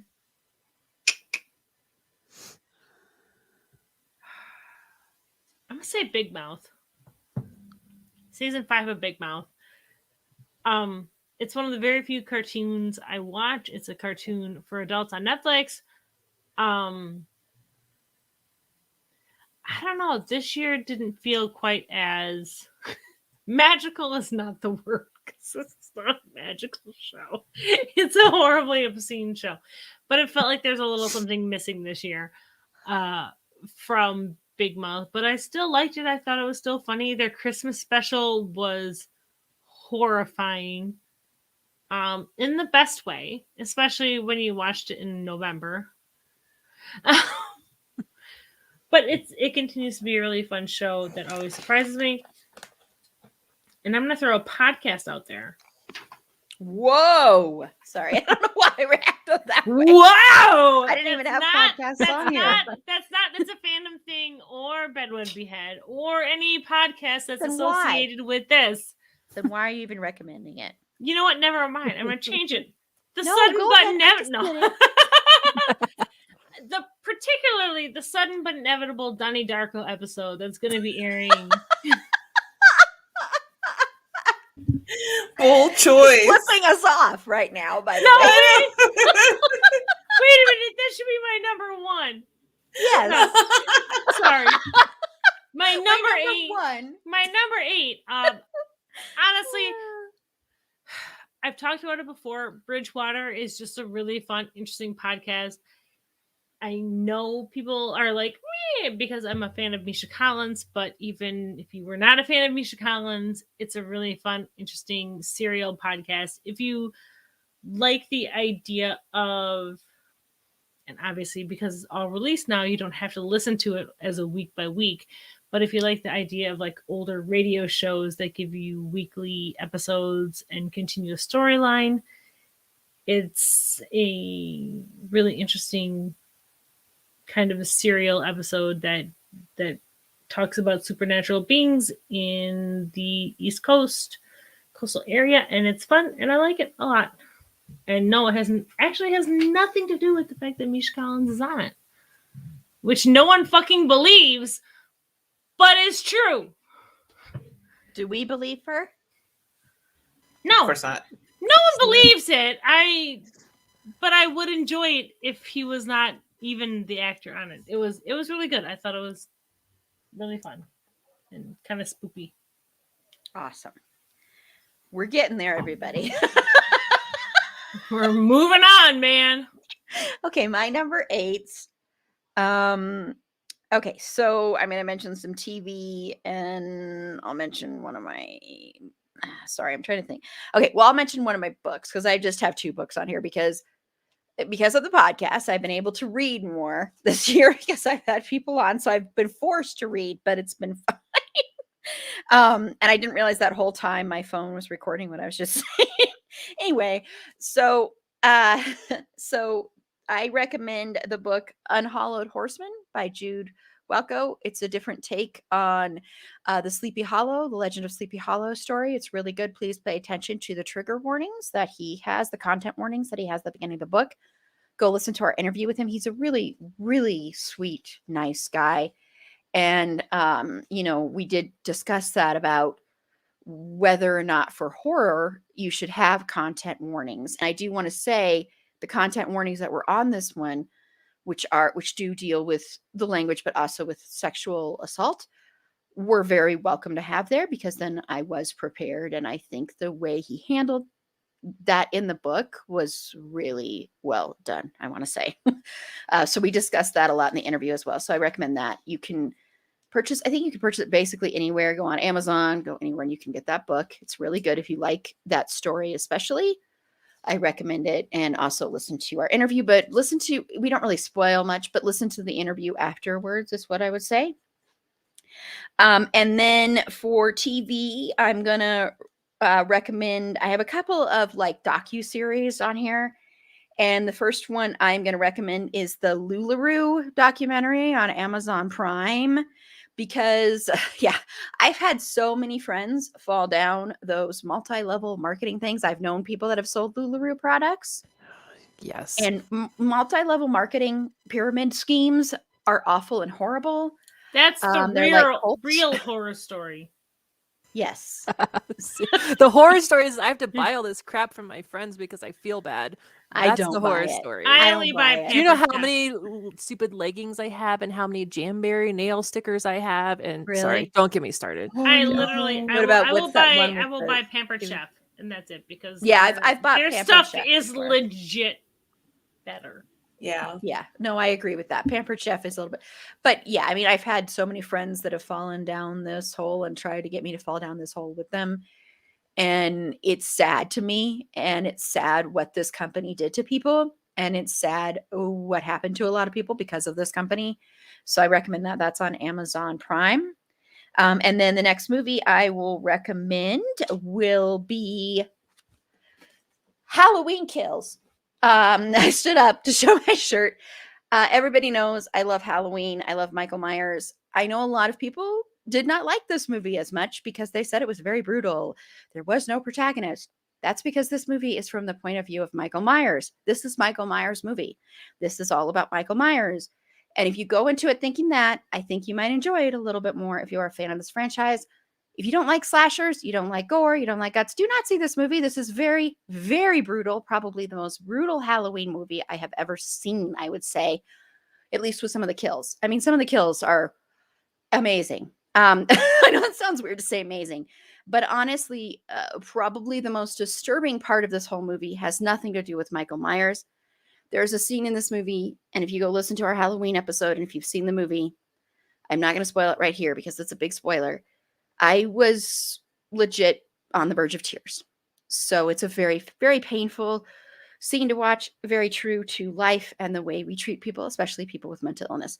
So please know that there is a scene that honestly could be triggering in that realm. But if you want to watch it, it still should be on Peacock. So you can watch it on Peacock as well. I've watched it a couple times, and go listen to our Halloween episode. And I will always, Halloween will be my absolute favorite. I collect so much Michael Myers stuff. You'd think I was a fan. So Not you. You I got a cutting board from somebody too, from a Secret Santa. Got me a Michael Myers cutting board. It's amazing. Anyway, okay, so we're moving along. We are getting there. Look at that. someday. We'll It'll be together. 2022 before we finish this episode. So we're on number 7. So Carla, what are some of your numbers? 7. Okay, to the Seven. surprise of 7. 7. Sorry, Carla gets it. Oh, classic. Okay, so to the surprise of absolutely nobody, it's gonna be Single All the Way is in my top 10 because it's such a sweet, beautiful movie. It's boys falling in love with boys, and nobody is batting an eye or making like extraneous commentary. One thing that people have been commenting a lot about recent shows and movies is the ham-fisted way in which they're trying to like include quote unquote woke language into their scripts, and it just sounds so fake, and it sounds so patronizing, and it's like pandering and just really poor writing. And this movie just manages to just really let people be. And like that's your entire lesson right there. There's nothing like beating you over the head. It's just look at these guys falling in love and just living their lives. And isn't this fantastic? And yes, it is. It is fantastic. It also has Jennifer Coolidge in it, which always makes me happy. So there is that. Um, uh, I have to put in here Dexter New Blood because I was very surprised at how much I liked it. After having watched, I binged the show long after it ended, and I was so let down by season 8 that I was sure that this new series was just going to be a catastrophe. I was like, it's not going to be good. How can it be good? It is so good, though. It is so good. Flipping good. Yes, it's And it gets so better good. and better and better. Yes. It's like, how? And I find myself, staying up to all crazy hours to live tweet and live stream, because I just want to talk about it so much. And boy, do I talk about it a lot on the live streams and in the episode that we did about the first 5 episodes of the show. Oh, it is like a gift to all Dexter fans. It's so good. Yep. That'll come up again. Spoiler. I don't care that it's been taken. I have to mention it again because it's me and I have to geek out about Michael C. Hall again. So yeah. Just started watching Dexter today. This is a new viewer, unless is this someone you know, Carla? Oh, no. No, I'm just happy to see a new person, a new name. Yes. Hi. So is it I hope I'm pronouncing this correct. Paula? Is that it? I hope I am. I'm sorry. I don't pronounce names very well. But but thank you so much. You just started watching Dexter New Blood. Well, I hope you liked it. If go and watch our live streams, they are very entertaining. Apologies So for much fun. the last one, actually, surprisingly enough, even though I was drunk, surprisingly enough, we had a lot of deep and insightful things to say until like the last half hour, 45 minutes, and then it kind of goes. It's not surprising. We're always deep and insightful. That's true. I just meant it was surprising because no, thank you. So yes. So Aaron, you're number 7. Okay. I lost him. Okay, hold on. Okay. I have too many things open. Okay, this is getting harder to decide now because, like we've talked about, like how do you even put stuff in order? I'll go with a show that was on Hulu called Cruel Summer, and it was really interesting, and it kind of like flashback between different time periods of I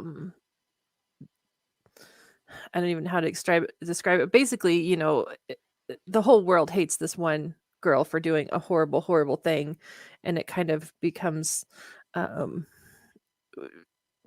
describes the rest of the story, I guess. I don't want to give anything away, but it was really interesting. It was like kind of a drama thriller thing. It was really good. I don't know. I feel like maybe it was based on a book or something. I'm not even sure. But it was good. It's on Hulu. It had a lot of, again, like vintage 90s references to it and music, and that was also very enjoyable. And then I'm almost caught up to where I can only do one at a time now. Pretty close. Whoa. I know, right? Right. And then I'll go with a show on Netflix called Clickbait. And that was another one that had kind of a lot of interesting twists. Those two kind of remind me of each other, of what you think is happening is not really what happened. And it was just really weird show, and it got weirder, and then everything made sense all of a sudden. But basically, this guy seems like he did something horrible, and it explains what happened. It was really weird to watch, and I don't know how they could make another season of it. I don't know if it was like a limited series or what, but it was really good. I didn't think I was gonna like it. Netflix just kept recommending it to me, and I'm like, fine, Netflix, I'll watch this stupid show. But actually, I got really into it, and I did watch it very quickly over like the period of a week. I watched the whole series, so it was good. I enjoyed it. Yeah, it's funny because Netflix keeps recommending it to me too. I just haven't watched it yet. I keep avoiding it, but it's the same. That's how I watched Supernatural. Was Netflix kept recommending it. I'm like, I don't want to watch this stupid show, and then finally I gave in, and that was you a can't mistake I made.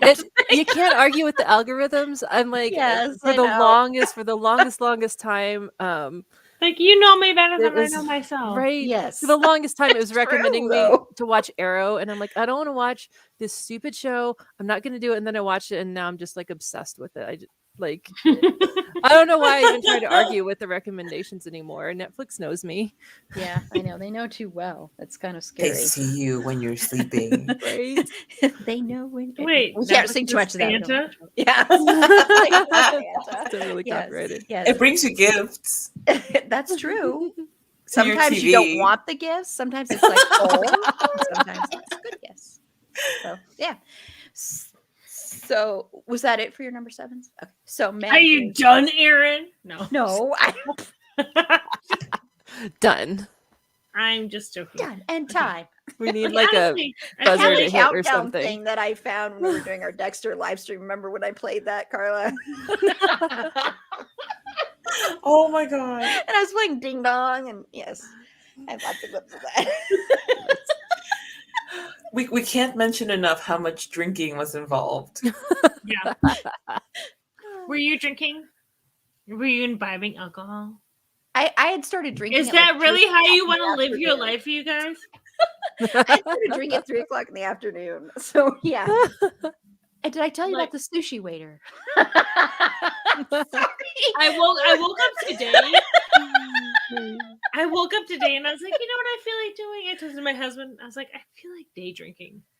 So that's what I did. So you guys get to benefit from that. Okay, so Yay. my number sevens right now. Yes. Okay, so my number seven, I'm gonna say To All You Boys I Love the Four. Final movie in the trilogy. Is it realistic? No. Do I care? Also, no. I do not give a shit. These were 3 very cute movies that had a adorable beginning, middle, and end. They left it open for To All the Men I Loved Before. When she's a 40-year-old divorcee drinking Chardonnay. I'm doing a podcast. Yeah, doing a podcast. A dating advice podcast, obviously. Or true crime. Relationship advice or true crime. Or both. Both. Romance, 6 of true one, crime. 6 of one, half dozen of the other. No, it was a really nice way to close out that trilogy of movies. It was like, I love Laura Jean. I love Peter Kaminsky. Jesus Christ. I can talk. I promise I can speak.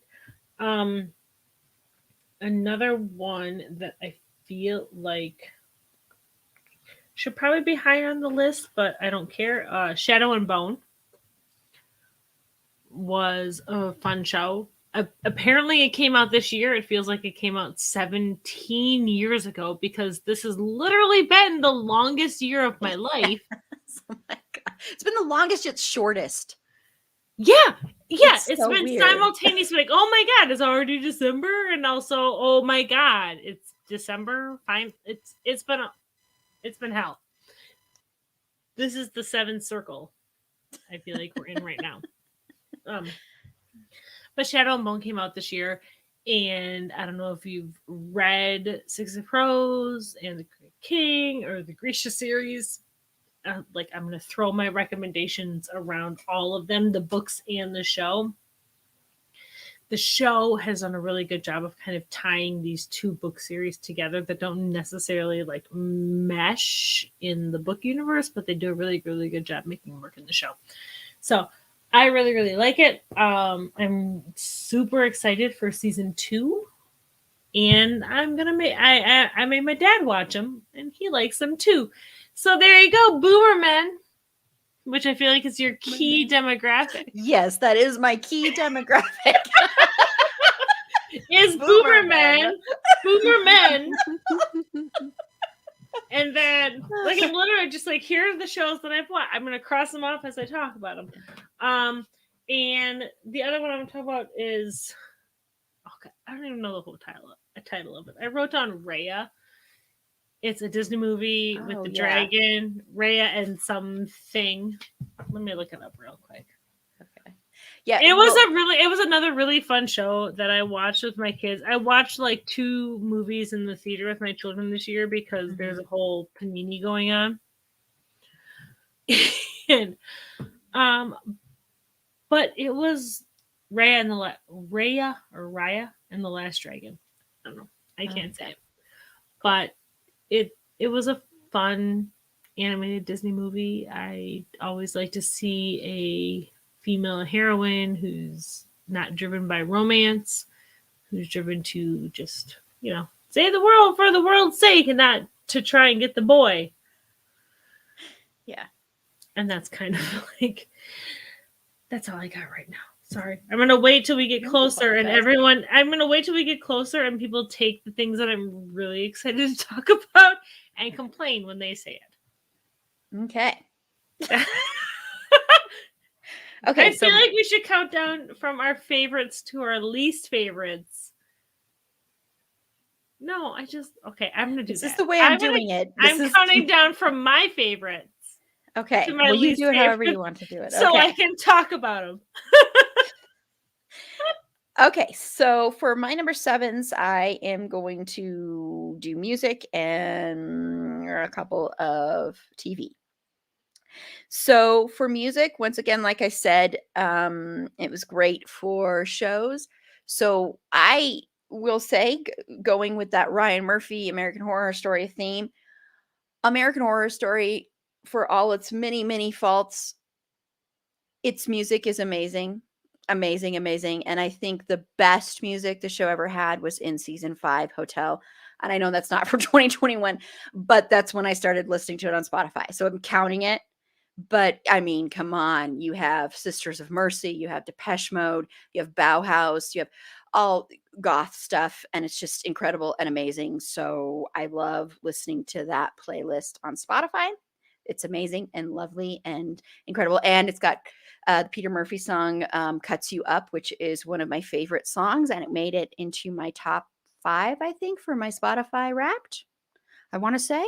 And a couple of others from that thing made it into my Spotify. Actually, my number 1 song was from there. And I'm going to look at it really quickly because I want to mention it. But it was from that playlist. So it was so that tells you how much I love this playlist. But it's Tear You Apart by She Wants Revenge. So that was my number 1 song from my Spotify Wrapped. Makes sense. It's me. And then I'm going to talk about 2 TV things. This one, I mentioned it on our Hallmark episode. It's decidedly not Hallmark, but Finding Magic Mike on HBO Max. So this is finding someone to join Magic Mike. If you don't know, Channing Tatum started a live show after the movies in Las Vegas. He's not in it, but he has who they're incredible. They show some of their routines on this show, and these dancers are amazing. And so now it's on. I know Aaron saw something here in Denver, but it is on my list. That's what I'm planning on. Hopefully, if we can with the pandemic, I am planning on going to Las Vegas in November to see Magic Mike live. It's on my list. I want. That's amazing. So finding Magic Mike is basically finding someone to join, but it's all these men. Some of them are egotistical jerks, but a lot of them aren't. And a lot of them are. What's really interesting about it is these men are trying to find joy in their body and their appearance and feeling comfortable in their sexuality. And I mean, some men are straight, some are bi, some are gay. So, I mean, just finding joy in capturing their sexuality and being okay with that and being okay with being sensual and presenting themselves like that. And so it's really interesting to see that with men and not to be watching women like that, and to also see a show where it's not so much the male gaze and it's the female gaze. So It's fun. I recommend it. It's on HBO Max. So, Aaron, I want to know really quickly before I move on to my last one, number 7. What was that like when you saw Magic Mike here in Denver? Okay, I I don't want you to get your hopes up. Just temper your expectations.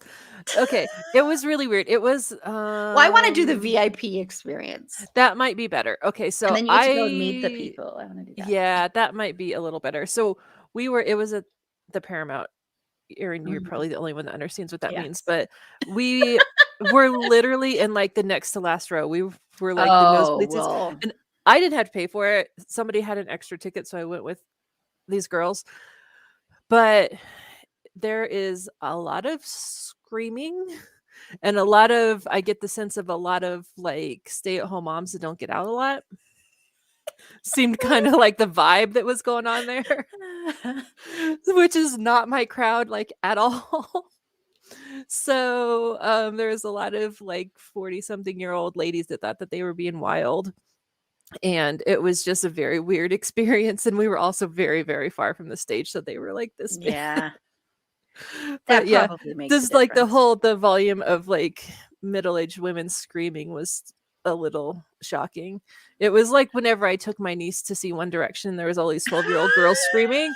It was very much like that, only middle-aged women. It's like that, but with smokers' coughs. Right. A bunch of really drunk ladies that don't get out much. You can tell, like they got to take a kid to soccer in the morning, but they don't care. Yeah. It was super weird. And the funniest thing that happened that whole night is my husband came to pick us up from it. And as like I'm walking to the car, this other group of girls goes and starts getting into the car because they thought he was their Uber. And I was like, no, that's my husband. Like they're like, oh my God. Because everyone was That's so drunk. hilarious. That's so basically it was the crowd that went to go see Magic Mike Yeah. in the theaters, and they went to go see, because I don't know if anyone saw know. either one of the Magic Mike movies in the theater, Mhm. but it was like that. It was like going It to a was- strip club because women came Yes. dressed up, women were hooting, were yelling and screaming like the first time you saw an ass, and I don't remember. I think it understand also tells you It how was super starved we weird. are for watching content that is not from the male gaze. I want to say that too. Right. But I remember watching it in the theater, the first one, and a man came in, and he was the only man I think in the theater, and all the women turned to this man and went, "Woo!" Oh no! I He feel actually like played that it up. movie That's is amazing. still. I feel like the movie's still kind of from the male gaze though, because I don't know. I never saw it in the theaters. I didn't see the cucumbers on the seats, or Oh my oh God. no, that was Well, the first one that is was actually 50 kind of Shades boring. apparently. No, the my first God. one is actually kind of boring of Magic Mike. I will say I don't. But then with the second one is so much fun. The second one, basically, what they did is they said, we know we've got to go for the cheese, so we're just going to dive headfirst Go into all It's in. gonna that, really and live we're with going to it. all in. I mean, the whole scene at the convenience store was Yes, Oh, that was amazing. one of the That was best an things I've ever. amazing scene. Like Sasha said on our go listen to our Women in Eroticism episode. Sasha and I talk about that, and Sasha said every single, and I agree, every single gas station and convenience store should have this when you're a woman. You show up. So just as a service, like this is yes, a built-in yes. service. So I think the second one for sure, Meg, is not so much from the male gaze because it's very much played up on the fact of what women really wanted to see in these movies. All the And it's it's so cheesy. And Matt Bomer and this, It's oh so my good. God, the Matt Bomer scene. Anyway, sorry. That's one of my guys. I love Matt Bomer. Where's horny We get to host on the talk about bingo that. card? It should be on there. We discussed that on our last Dexter. It'll be on there eventually because Yeah. I can't wait till we talk about White Collar. Oh, I love that show. Anyway, so but my last one of number 7, and then we'll finally get to number 6, which is the last one that'll be on the first part of our actual podcast episode. Oh, we might keep it under 2 hours. Yeah, I know. Yes. We'll see. Well, no, because a lot of this is going to be cut for the podcast episode. Of course. It does, because it doesn't make sense. Some of the stuff doesn't make sense. Is the Night Stalker documentary on Netflix is very interesting and very good. And yeah, if you're a fan of true crime, if you are a serial, I don't mean a serial killer fan, but if you you watched If you're a serial killer or enjoy seeing their work, Yeah. if you're looking for inspiration, No. No, that's not at all. But it's just fascinating how they caught him, and also watching the scene of, if you don't know, Mhm. it was the neighborhood when he wanted to be arrested and wanted the police to take him away because all the people in the That was neighborhood awesome. were going to be killing him.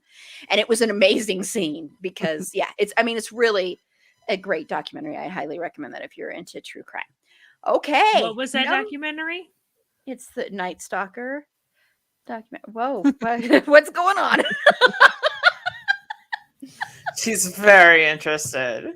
Did you watch it? You didn't watch this one? I thought you watched this one, Meg. No, I have. I just Oh, okay. being hilarious. Oh, okay. You're just being funny. I You're just just have being been. here. I decided Good to old day funny drink, you guys. So, I'm okay. going So through a lot we're of at personal number stuff. 6. I'm sorry. We're at number 6. So, Carla, what are your sixes? I don't know what to say for 6, but Hot 6, Okay. obviously. What's A your lot of that. hot 6? Well, my hot 6 is a threesome of documentary. oh, Ew. dang. Not as I was hoping it would be, but The sexiest documentaries you've ever seen. Yes. They're all about nature. I am bringing the they're all about steam. nature. Yes, Uh-oh. all about nature. My nature documentaries is what it's all about. Okay, so Wow. Sorry. I love how Aaron A is just sitting here like, can we move the fuck on? My beer fridge is Trying to organize only my list. smokeful. my dog is starting to miss me. I had to be Okay, quiet so- so he doesn't realize Okay. I'm here. Okay, the first one that I'll mention is The Orange Years, which was actually released in 2020, but I watched it this year, so I'm counting it.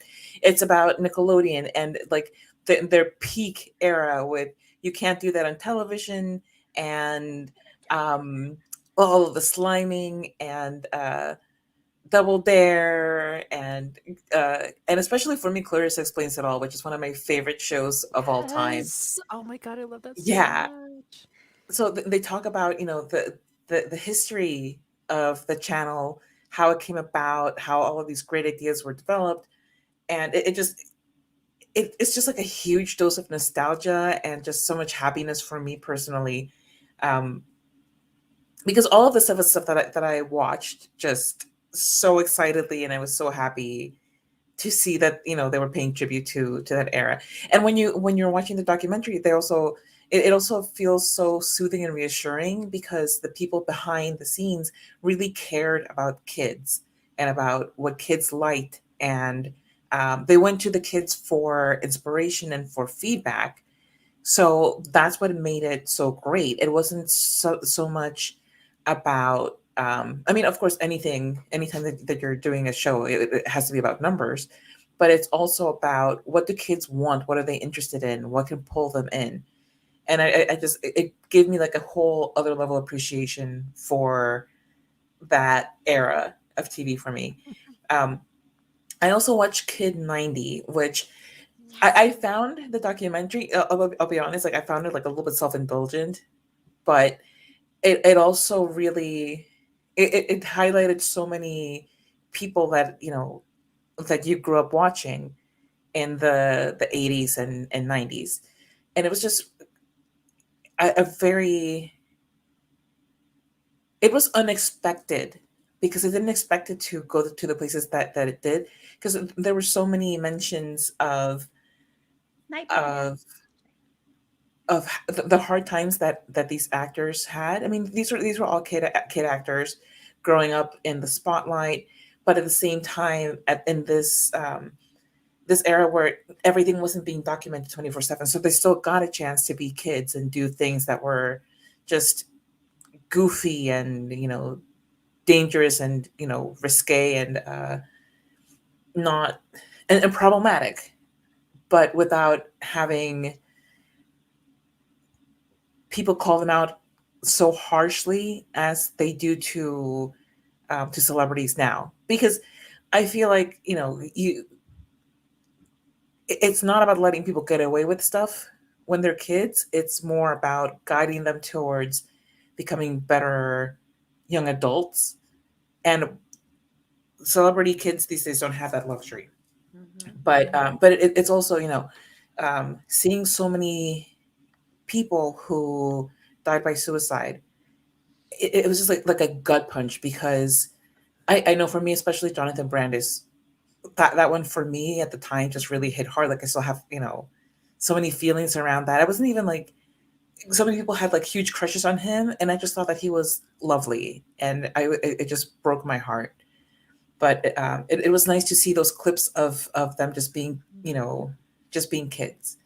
And then the third one that I'll mention is the WeWork documentary, Yes. which I which I liked a lot, mostly because I really enjoy seeing rich douchebags fall hard. Me too, man. That That's is amazing.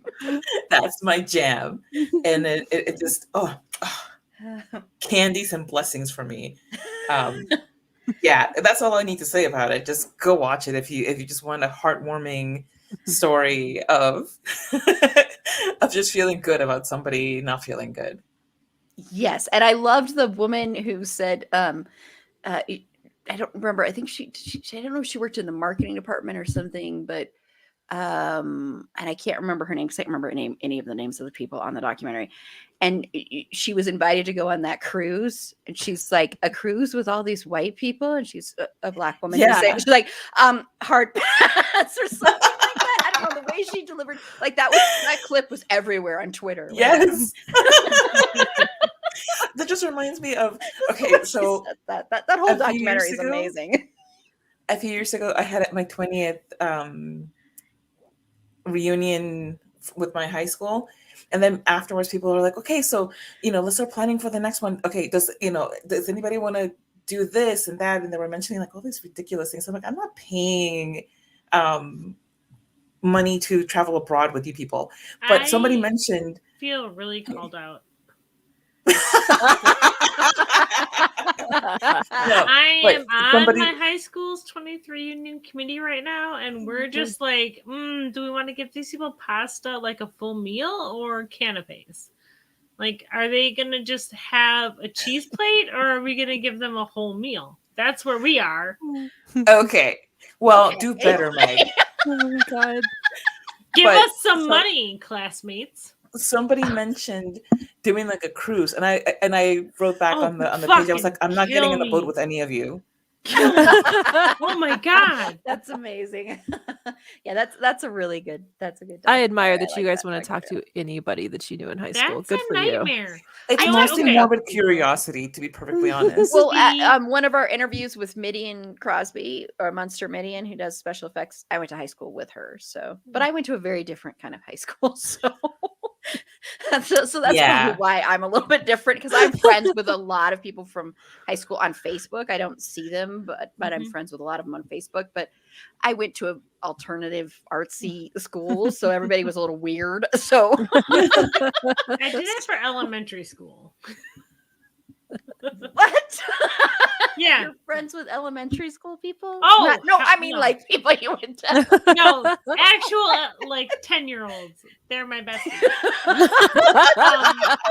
Okay, we're gonna. The She's reason joking. the- She's It's not joking. weird. She's joking. Obviously, I'm joking. I'm not friends with kids younger than my own children. That's weird. Okay, let's just move away from Okay, this let's whole go thing. on. I'm done with my Aaron's top sixes. sixes. Let's go to Aaron's I was trying to talk sixes. about my class reunion. How dare you? Okay, Aaron, your sixes. Now let me talk about that Oh my nonsense. God. Okay.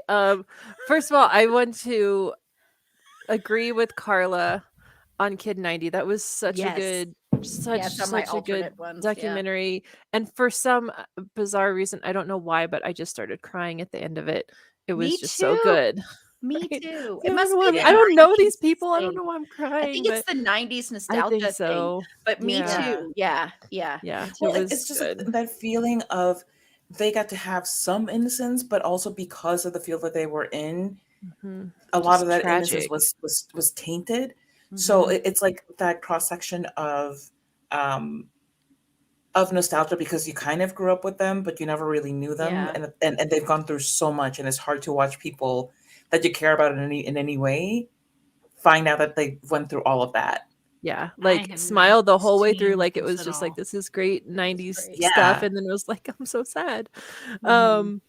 Also, since we're on the live stream, I'm going to go off on a real far tangent here about the Nickelodeon thing. And just fun fact, in 1994, there was Nickelodeon Live Tour. I don't know if you remember this, Carla. Yeah. But I was 10 in 1994. We get it, Meg. okay, I was I was 12. in high Okay. school. I was in high school. I was 12. Aaron's like, I was 12. For the I was record. an adult. You were 10. I was 12. I am not 40 for another 4 days, okay, people. I'm not 40 for 2 years. 3 years, actually, because I'm 37. Shut up. Nobody cares about your problems, Meg. I discounted. My kids keep telling me I'm 40, and I'm starting to believe it. Oh, wham. Okay. Anyway, so Aaron's anyway. like, okay. Anyway, one of the The greatest sixes. moments of my childhood was I got to go on stage at the Nickelodeon Live Tour and like play the games and stuff. Wow. And I won both of the games I played, and then I got to sit on Mike O'Malley's shoulders, and it was amazing. And I just Did you have recently, time? like a month ago, Awesome. found my T-shirt that they gave me for going up on stage. did Oh, you get that's so signed? cool. No, but every time I see Mike O'Malley in something, I'm like, I sat on that guy's shoulders. I love Mike O'Malley. He's great. Just like I love you know, Timmy that's- Glee. if you ever run into him, Mike O'Malley, I sat on your shoulders once. Mike O'Malley, I Making said it Not your creepy face. at all, I'm sure. Not at all. Oh No, my in God, 1994. Meg. Yeah. Anyway, What? I didn't do So- anything. Didn't you just say I sat on your face? No, I did not. So I Aaron, what are your feel sixes? What are your like sixes? Sixes. Before we get Moving too on to sixes. Okay.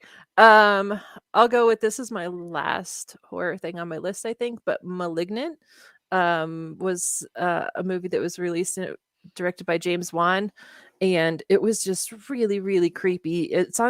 It was on HBO Max. I don't know if it's still on It's there not because they there. did the whole release on the app, also in theaters. But it's just super confusing and creepy. I have a hard time following a lot of those really complicated horror movies, but I really liked it, even though most of the time I didn't know really what was going on. But yeah, your imaginary friend will kill people is the moral of that story. So yeah, that was good. People are taking my stuff, so I think I'm just gonna do one right now. Okay. Yeah, and Malignant is such a funny one because I missed it. I didn't get a chance to watch it, which I'm very sad that I didn't. So I'm gonna have to wait till very it comes good. back to Yeah. HBO, or I think I can rent it right now, but I'm gonna wait till it comes back to HBO. But it's funny because my sister hates this movie. Like she says this is one of the worst movies she's ever seen. Really And then there are people that love it. So interesting. it's a movie that people either hate or love. It's very interesting. So I can't wait to watch it and see where I fall on it, because then I know people that have watched it like over and over and over It's again. Very, very Aaron's creepy. like, I can't wait to watch it. Tell if I think people have taste or no taste. Exactly. Right? It's like, No. if people are right or people Tell are me who wrong. you agree with. Yeah. Who's Uh, right, who's wrong? But I love James Wan movies. So I think he's one of Mhm. the best horror directors out there. Yeah. So Meg, your sixes. Oh yeah, let me look. My very comprehensive list. Okay.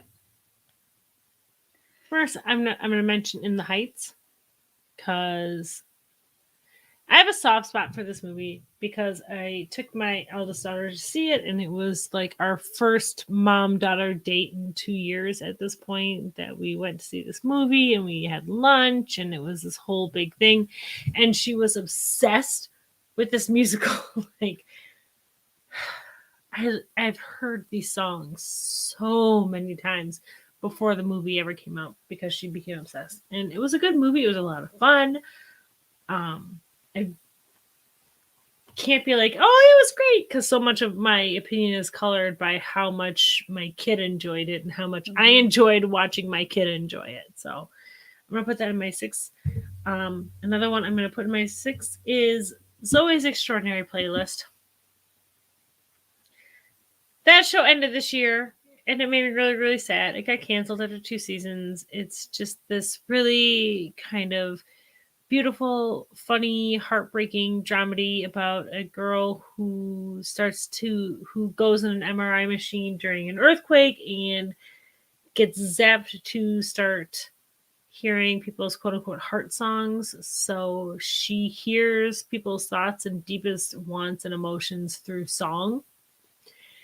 And she has to kind of figure out what they're going through based on their song. And it's beautiful and funny and awkward and cringy in a lot of times. But her dad in the first season is suffering from this neurological disorder that prevents him from speaking or moving. But because she has this whole thing going on with her, she's able to communicate with him through his quote unquote heart songs.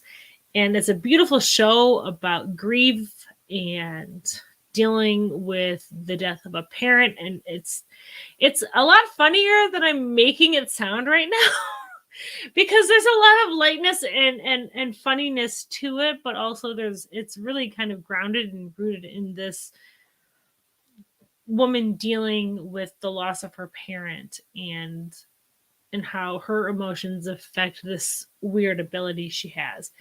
And the show got canceled this year by, I think it's NBC, I want to say. Mm-hmm. Yeah, it's NBC. Yeah. Roku channel picked it up for a movie, for a Christmas movie that came out. And if you haven't seen the Christmas movie, you should watch it. But also, Max kind of comes off as kind of an idiot for a decent chunk of it, who's like her best friend. But I love it. I wish more people watched it. It's one of those shows where it's really funny, but also really, really heartbreaking and makes you feel a lot of things at the same time. And there's one scene that's shot in one shot. Like, I mean, it's not a spoiler, but her dad is in a terminal illness. So in his funeral scene, there's this beautiful one shot that's done and is just brilliant filmmaking. They do the entire funeral from beginning to end for hours and hours. You can see in one shot, and it's just so well done. And I love it so much. So there's that one. And that's just 2. I feel like I'm gonna end it at 2 there because I feel like I don't have as much to say about literally any other thing in my show without a little more prep work. Okay. I got unexpectedly emotional about Extraordinary Playlist. Well, I'll get emotional about my number 1, so don't worry. Okay, so We're at 6s, though. What? We're at 6s. I know, but I'm just saying prepare for number 1. I will get emotional probably. Okay, so number 6, my 6s. I'm going to go with another true crime documentary that is on Showtime. I had recommended it before and accidentally said it was on HBO Max, but it's on Showtime. And it's called Buried, and it's all about you. Have you watched this one, Meg? I have not, but the idea of Buried makes me very nervous. It's so good. It is about Eileen. This happened in like the late 80s, early who she had this memory of her father killing her best friend, and she came for so it's all about that very trauma. I haven't seen it, but I've heard about it. It's so good, and it's like it goes back and forth. Like one episode will be like basically like everything she's remembering is true, and her father was a complete name one more time. Boyd. Buried. So like buried memories and and her father was a total creepoid, but it does go through that a lot of this stuff might not be real, and how there was this whole time where this was this fad in therapy where therapists would say you had buried trauma that you aren't dealing with. I know I had people that this happened to, and then later they found out that really didn't happen to them, like the trauma that their therapist said happened.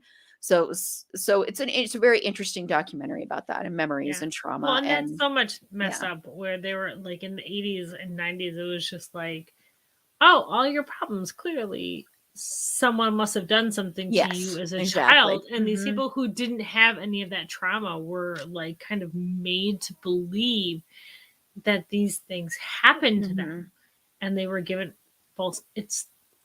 I have not seen that, but I've heard about this phenomenon of like basically implanted trauma on people, and people our age who were basically kind of gaslit into feeling like they were abused, which is Yeah. messed up on so many different levels. Like, Yes, yes. I mean, I had a therapist once say to me, I don't know why the fact that your father left you and abandoned you twice. I don't know why that affects you so much unless your father sexually abused you. Which makes no sense. So no, it's so much, but at the Wow. same time, didn't at the same that time, happen? I'm like, at no. the same time, you'd have a therapist who'd be like, I don't understand why you're so close to your father unless he's sexually Yes, like it's so, it would it's so be weird. the same It's like, thing, and it was so yeah. awful Yeah, because it's people this- who were actually being abused were being lost, and then other people who were never being abused were being fed this trauma that never actually happened to them, that kind of destroyed their relationships with their families. Yes, yes. And I mean, I will say this father was icky and disgusting anyway. Stuff the police found in his house was really gross. I won't say because of lots of triggers. But at the same time, so it's the same thing like I've talked about before, like in the early 90s, it was a big trend to hospitalize teenagers. So it's the same kind of thing. It's like there's like these trends that happen. And, this was one of them. So, but it's a really good one. And once again, that's on Showtime, not HBO Max, on Showtime. And then I'm just gonna mention two music things, and then I'll save the rest for the top 5. I'm gonna second In the Heights, but I'm just saying it on Spotify, listening to the music, because I loved seeing that movie. I saw it with my grandma and my mom, and so it made it a little bit more special. It was like the first time my grandma had been in a theater since the pandemic, first time my mom had.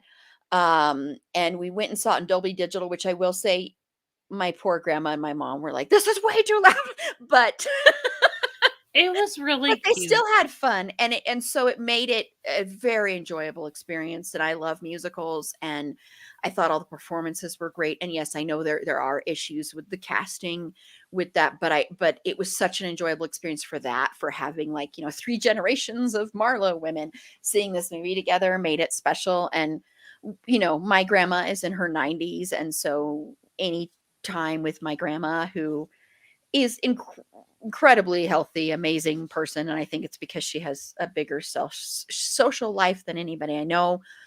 I think that really is the key to longevity. I want to say that, everybody, if you want to know the key to Like, longevity. my grandma's And then awful, and drinking she's still alive. whiskey well, I'm just saying, like, I think that's a lot of the reason why she's still alive. She's a She- monster. I probably should say, if my grandma was so sweet. Because of the variant, we were like, we're not gonna be around my grandma for Christmas. Even though she's got the booster, triple vax, everything, but still didn't want to take that chance. And she called me up and she was drunk when she called me up. And she was so sweet and talking. And she's like, I think you need to convince your mom to go over there and spend the night so that she can wake up on Christmas morning. I'm like, I'm not having my mom spend the night here, but okay. No Am offense, I your but it grandma? was so cute. Here's It was what I so wanna know. cute. It was so cute though. It was so sweet. And because she called and I missed her call and I called her back, she's like, how did you know I called you? And I'm like, it was on my caller ID, grandma. And she never, she's in her 90s. I feel And like then I am your It's grandma. like, you need to help me do this. I need you to be on board with this with me, Erin. I need you to convince your mom of this. And then I called my mom and I was talking to my mom, and I'm like, my mom would not be, I'm like, no, that's not gonna be happening.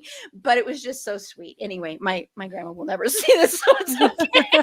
But it was the cutest thing. And it's also, it's like, Great. she's in her 90s. I don't care if she's drunk, as long as she doesn't fall. That's the only worry, is falling. But she does have the Yeah. little thing. And my mom lives right across the street from her. So, but I'm not gonna lie, yeah. I'm 100% for older people doing whatever the fuck they want to do. that's Like, my thought. you've made She's had it to a 90 life. something years old. You know what? Like, I have like Yes. family friends or whatever who are in their 80s and 90s, and they're like, oh, my kids get so mad at me for eating bacon. I'm like, you know what? You've made it to 85 years old. Eat the bacon. Like, eat the bacon, drink your whiskey, do whatever the fuck I you know, and want to she do. drinks You've her made it to whiskey this every night. age. We bought that during the pandemic during her birthday. My sister and I went and Yeah. bought a really nice bottle of like bourbon, and which I've never had in my life, but by the way, and we went and left it outside her. I know, I don't know, it doesn't.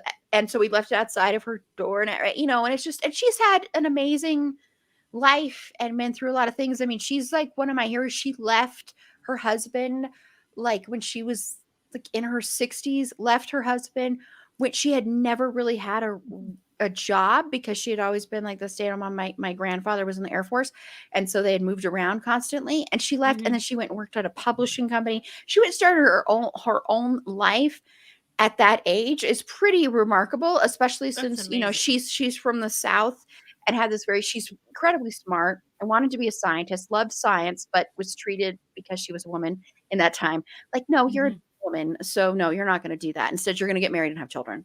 So it's that kind of thinking, but and she still has some of that, but so I'm like, what, she's lived her whole life. She's in her 90s. She can get drunk as long as she doesn't fall. It's fine, Well, go ahead, it's one of those your things where life. it's like I get the kids' point of view because I personally want my parents around forever. Yeah. Like, for all times. But I'm also like, I'm not going to tell my parents, like, well, I will tell my parents they're making bad choices, but I won't try and stop them from making it. But I just, Yeah. that person, No, I like, one of think my favorite people's 85 years old, and she was like, yeah, my kids told me I shouldn't drink whiskey anymore. And I'm like, you're 85. Drink the whiskey. Yeah, I mean, she doesn't have her car anymore. We finally were able to get her to give her up her, which is still sometimes she will turn to my mom. My mom took her. I shouldn't be probably telling all this personal information, but Like, this whole she family still, drama every we're once in a dealing while, with she's now. like, every once in a while, she's like, "Well, my daughter doesn't want me to drive anymore." Oh no, we lost Aaron. Aaron's like, I've had it. Aaron is like, hey, Aaron, you were talking about how you wanted to keep this short, and now we're talking about I know. Okay, anyway, sorry. Okay, so now I'm going to go to my last one for number 6s, and then we'll be done with the first half. I'm just going to give a quick mention to Tick, Tick, Boom and the music in Tick, Tick, Boom. That's all I'm going to say, so please go watch that. Okay, so now we're going to start our second half, and then I'm going to bring Aaron A in here, so maybe this will make my editing of this a little bit easier because of the separate tracks. We'll see. So now we're going to go on to the second half of our best of 2021 and start with our number 5s here. So Carla. Okay. In my number 5s, okay, I'm just gonna dive in with Squid Game because that is the best show that I will never, ever, ever watch again, ever, ever again in my life. It is spectacular. It is moving and just has so much unexpected everything. But it's also like really gory, and there are some twists in it that are heartbreaking or infuriating. And it's just, it's one of the best shows I've ever watched, but I can never watch it again because it's a lot. It's a lot. I do love it though. And for anybody who has like a tolerance for that kind of material, absolutely go watch it. If you watch nothing else that I've recommended, definitely watch Squid Game. And I needed to immediately follow that up with Superstore because it's just like one of my favorite Carla. shows. You'll be fine. It's just one of my favorite shows Really fine. in general. But after watching Squid Game, I really needed something especially sweet and funny, and Superstore has all of that. It ended this year, and I was so sad that it ended, but at the same time, it ended in a really good place. And I'm glad that it went out the way that it did, because I really think that if they had tried to drag it out longer, I would have lost what made it so special. But yeah, I really needed a heavy dose of Superstore after having watched Squid Game because, oh my God. And then the third thing that I'll mention for my number 5s is Montero, Call Me By Your Name by Lil Nas X. it's a great song. It's you can listen to that on repeat forever. It's so catchy, so good, and also the video is fantastic. But also the fact that he's out there being an openly gay rapper and he's not trying to hide anything of who he is, it's so. On the one hand, it's really sad that it's like in the 2020s and just now this is a possibility, but at the same time, I if it was going to start at any point and it has to be now, then he's definitely taking up the mantle perfectly. And his performance also of the song on, I forget what award show was, I was all about it. I was like, yes, it was so good. I was like, just do your thing. Because it's not a thing of like shoving anything in anybody's face. It's just he's out there performing the same way so many celebrities have performed for a bazillion years without anybody batting an eye. And he's unapologetic about it. And I am so excited for that. Awesome. And Aaron, your fives. Okay, so Carla, I reminded me of one of my list that doesn't really fit into anywhere, so I'm just gonna go for it right now. Of the series finales that happened this year that I really, really enjoyed, and I've come to learn that I cannot watch a series finale without crying. It just like it's over and it's sad. Yeah. Even if it's the best ending. So yes, the Superstore finale, the Lucifer finale. I'm gonna make everybody sad right now, right? Also, Winona Earp,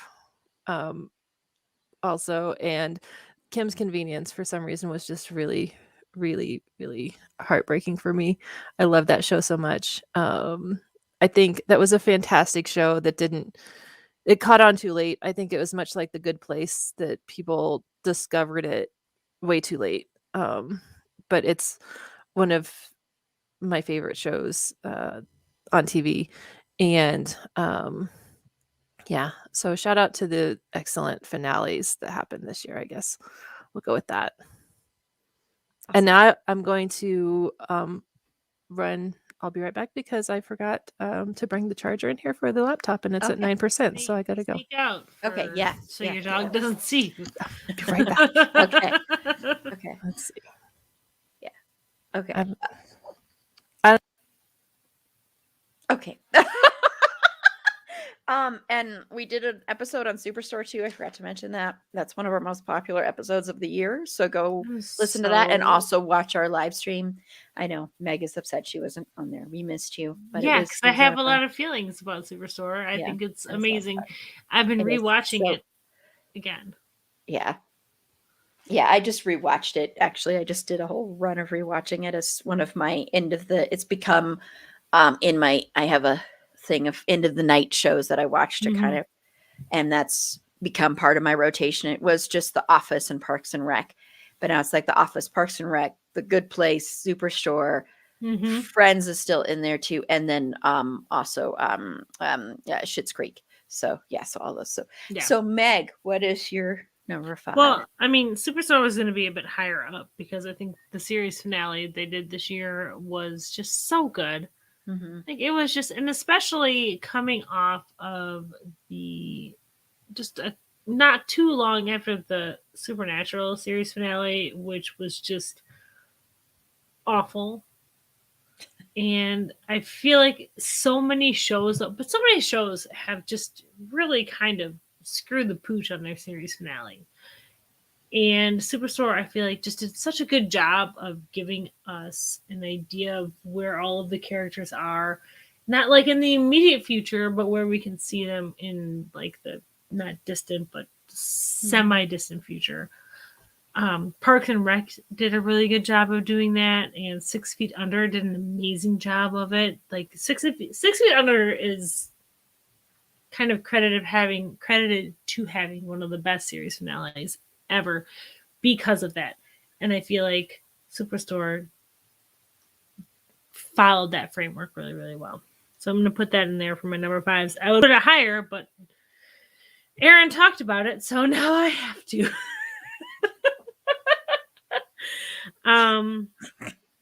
Shut up, Carla. Also, So keep Lucifer's going for number 5. Shh. Also, Lucifer's final season, I think, was just fantastic, and another great series finale. That honestly, I'm not gonna lie, I thought the last season was the end of it when Lucifer was like, "I'm God," and that was it. And then I found out they were doing another season. I was really, really excited. So I'm just gonna throw Lucifer's final season out there because it was so good, and I'm pretty sure I did not get to talk about it on your podcast because I couldn't make it. Yeah, you couldn't make it. Yeah. That's our yeah. That's a bonus episode, only Patreon. So bust out your Patreon and listen to people who are not me talk about the show. But it was beautiful and it was wonderful, and I love how they ended. I loved that Chloe didn't go down to hell and like throw her whole life away. Spoilers. Oh my god, it's been almost a year. I feel like I'm just putting that out there so people don't know. This is your own editing issue. You said best of 2021. There wasn't a lot this year. So spoilers, Chloe lived a life and then met Lucifer in hell and helped him rehabilitate souls. And I thought that was wonderful. And then my last one for my number 5s is Maid. It's a show on Netflix, and it's about a woman who leaves her abusive partner and deals with homelessness with her daughter and trying to escape a life of abuse from her partner and dealing with a mentally ill mother who's dealing with bipolar issues and becoming a house cleaner to kind of survive. It's based on a memoir called Maid, Hard Work, Low Pay, and a Mother's Will to Survive by Stephanie Lands. It's so good, and it's really, really heartbreaking. And at times I get a lot of secondhand embarrassment from it. Not because any of the characters are embarrassing, but just because envisioning myself in that same scenario is really, really difficult. But it's a brilliant limited series dramedy on Netflix called Maid for Erin A. if she hasn't seen it. I have not. Just for you, Erin A. Well, she just I'll came put back. it The in rest there. of you guys heard me say what it was. Damn it. None of us have watched I knew what you were Cowboy talking Bebop, about Jesse, because I so that have will not seen be it, coming out. like the previews It's for so it. So good, though. yeah, it's in my list. My Yeah, very I'm long surprised list. this is the first time it's been mentioned, honestly. But so for my number 5, I'm just going to mention 2 movies that I've mentioned before on here. The first one is King Richard. So I'm gonna mention that was like my birthday movie. That was the movie I went and saw in the theater. I know it was also on HBO Max at the same time, but I went and saw it in the theater. And I'm shouting it out mainly for Will Smith's performance. Will Smith was so good in this, and this is about Venus and Serena Williams, but it also mainly focuses on their dad, Richard Williams, so played by Will Smith, and he's so flippin' good, so good in this movie. So I really highly recommend it for that. I have a feeling he will be nominated for an Academy Award for this for sure.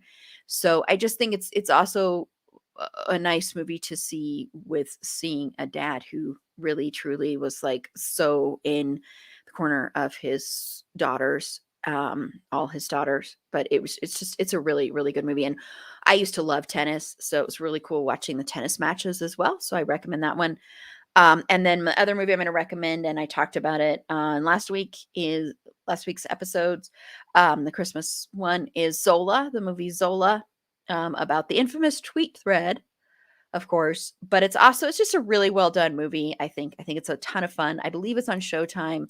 I watched it through Hulu, and I believe it was through Showtime. So go check that one out. And Coleman Domingo, once again, I'm going to sing his praises because he was so flippin' fantastic. That man There is nothing that man can't do. He is amazing, amazing, amazing. Put him in everything, and I will be happy. I love him. He is such an amazing actor. Okay, so we are on number 4. Can you believe it? Can you believe we are there? I cannot. Did Meg just say it's hard to picture myself struggling? I think that's what she said. I don't know. But anyway, so Carla, what are your number 4s? Okay. I'm going to reiterate the last season of Lucifer. It was really good. And I just really enjoyed like the last couple of episodes, especially. There were some things about it that didn't really do it for me, but I did like the. I'm trying to like say this without just starting into the whole thing, because there's a whole episode about that. But Become a I Patreon liked- supporter and listen to it today. yes, but I really liked a lot of just the family love that was in the show. All of Lucifer's goodbyes were so poignant and so Mhm. lovely, especially the goodbye with Maze was just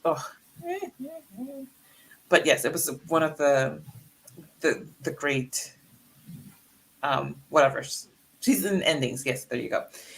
Judas and the Black Messiah. It was such a good movie. Fred Hampton is somebody that I think is just glossed over, if mentioned at all, in U.S. education, particularly if you go to schools that don't have much of a Black faculty or Black student body.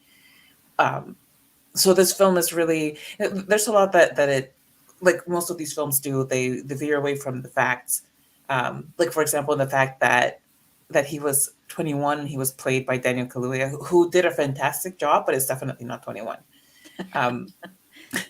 But it's just, it's a great movie. And I was really blown away with the performances. See, I see with that one, I struggled because I was like, well, because it was nominated for everything for the 2020 Oscars. That's why I didn't include it on my list. But I do want to say I do second that. And you'll listen to our episode Carla and I did. It's just Carla and I, but I think it's a really great discussion about that movie. So yeah, sorry. And I put it in my list because like that's when I Yeah. paid attention to it. It was in 2021, so I'm like, all right, that I know I was me. very conflicted about that one. And in books, I read this book. Spoiler alert: Meg and I both read it for a podcast episode with Obstinate Headstrong Girls.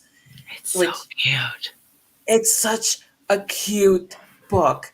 It's fluffy and romantic. It's sexy. There's so sexy. It is so sexy. And the protagonist is not a stick figure. She's not, what I think a lot of of people want us to believe a woman should look like. She's happy and contented, and she self-identifies as fat, and she's happy in her life. And this book is just an absolute delight. Mhm. It's just romance and love and happy and not happy, but then also more happy, and then sex and lots of sex and lots of sex and lots of sex. And a lot of really fun fandom convention Yes. fanfic stuff that if you're like in that realm is really, really fun and relatable. And that's part of why we wanted to read the book at all, is because, all of the con stuff and all of the fandom stuff is just in our wheelhouse. So yes. That'll be our knockoff podcast. That's the fandom stuff.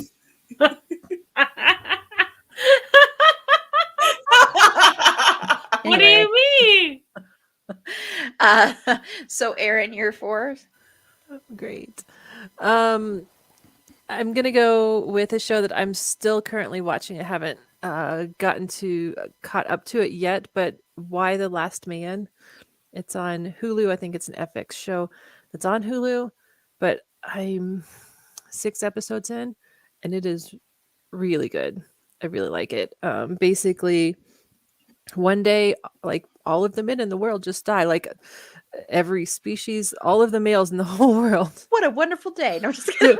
Which sounds like a great There's idea. such a really amazing Um, theory about if all the men just died.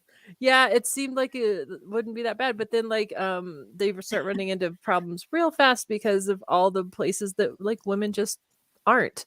Like the people can't run nuclear power plants because like no women work there. Like so it's really interesting. Like, pretty much everyone at the Pentagon just like died, Wait, what's So that called?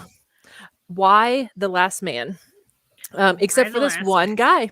This one guy is still alive. And so that's the whole like mystery that we're going through.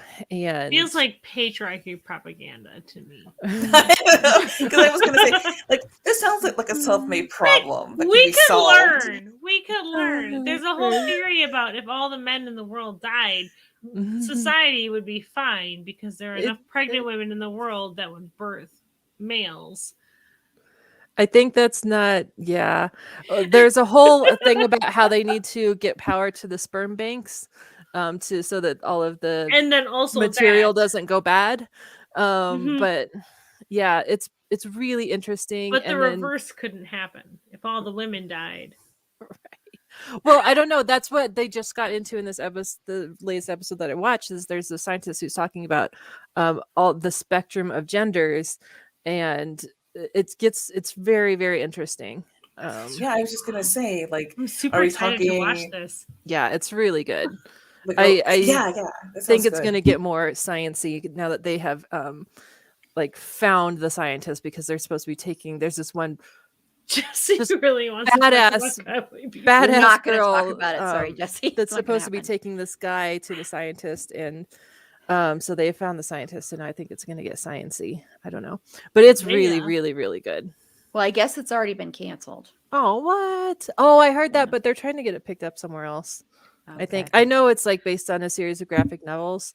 Oh. So I'll probably I start was reading those. legit bummed to hear Cowboy Bebop got canceled right away because again, I will watch pretty much anything with John Cho in it because I love him I desperately. feel like especially the series that are based on graphic novels are Yeah. like a very specific audience. So I'm glad that I can go back and read. Yeah. I assume the rest of the story, because I think that series has been out for quite a while. So I imagine there's probably a lot to read. Mhm. Yeah. But yeah, very good. And I hope it gets picked up somewhere else. You never know. Stranger things happened, I guess. Mhm. And then I'll go with, okay, we're on number 4. One more thing that I did watch this year, but I think it actually started last year, but there's a show on NBC called Transplant. And it's really good because I have this weakness for medical dramas, and I can't help myself. I know I shouldn't watch them because they're not that great, but I can't, like Grey's Anatomy and whatever, that kind of stuff. But so this is set in a hospital in Toronto, and there's this doctor that shows up who's a Syrian refugee. So it kind of is that story and also the hospital drama part of it.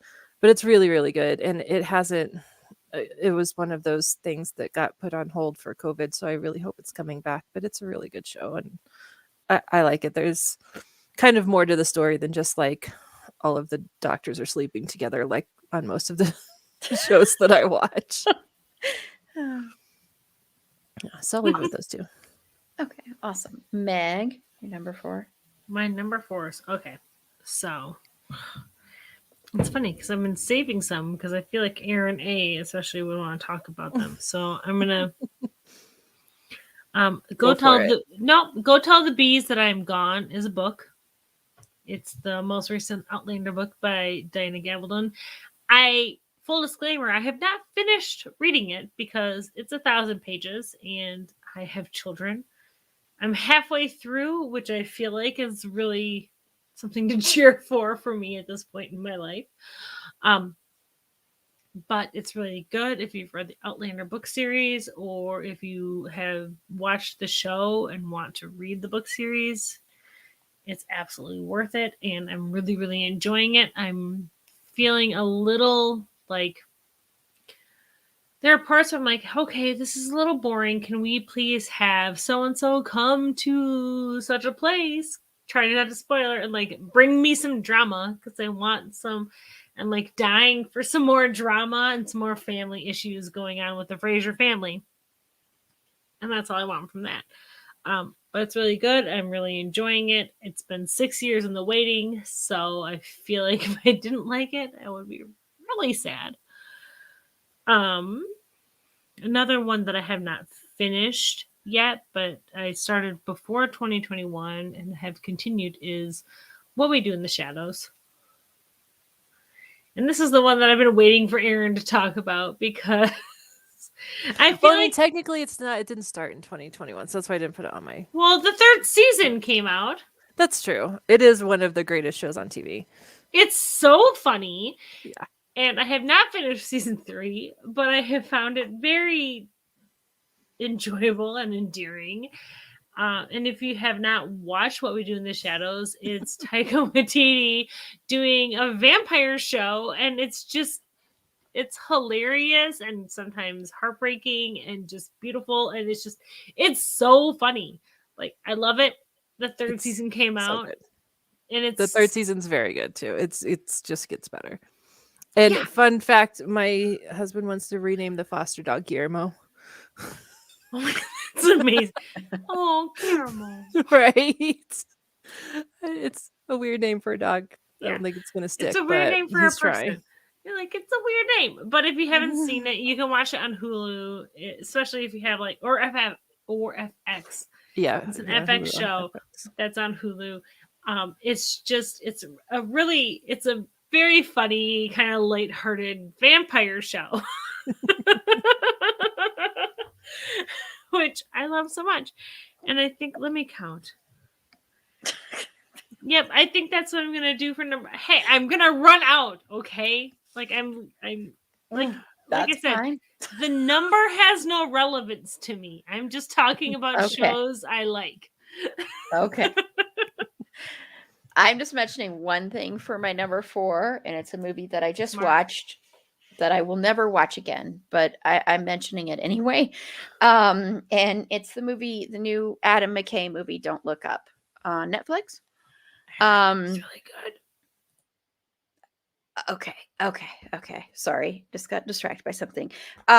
So anyway, it's very depressing. I laughed maybe 2 or 3 times. It's depressing because yes, it's about comet coming to hit the earth, and basically it's a world-ending event. So it's about that. So that may seem like it might be some kind of spoof on disaster movies, but just place the pandemic, climate change, anything you possibly can in here, and this is exactly the way the government and everybody reacts to things. So that's why it's super depressing. It's also super depressing because you also see how women scientists are treated as opposed to male scientists. Very accurate in that thing as well.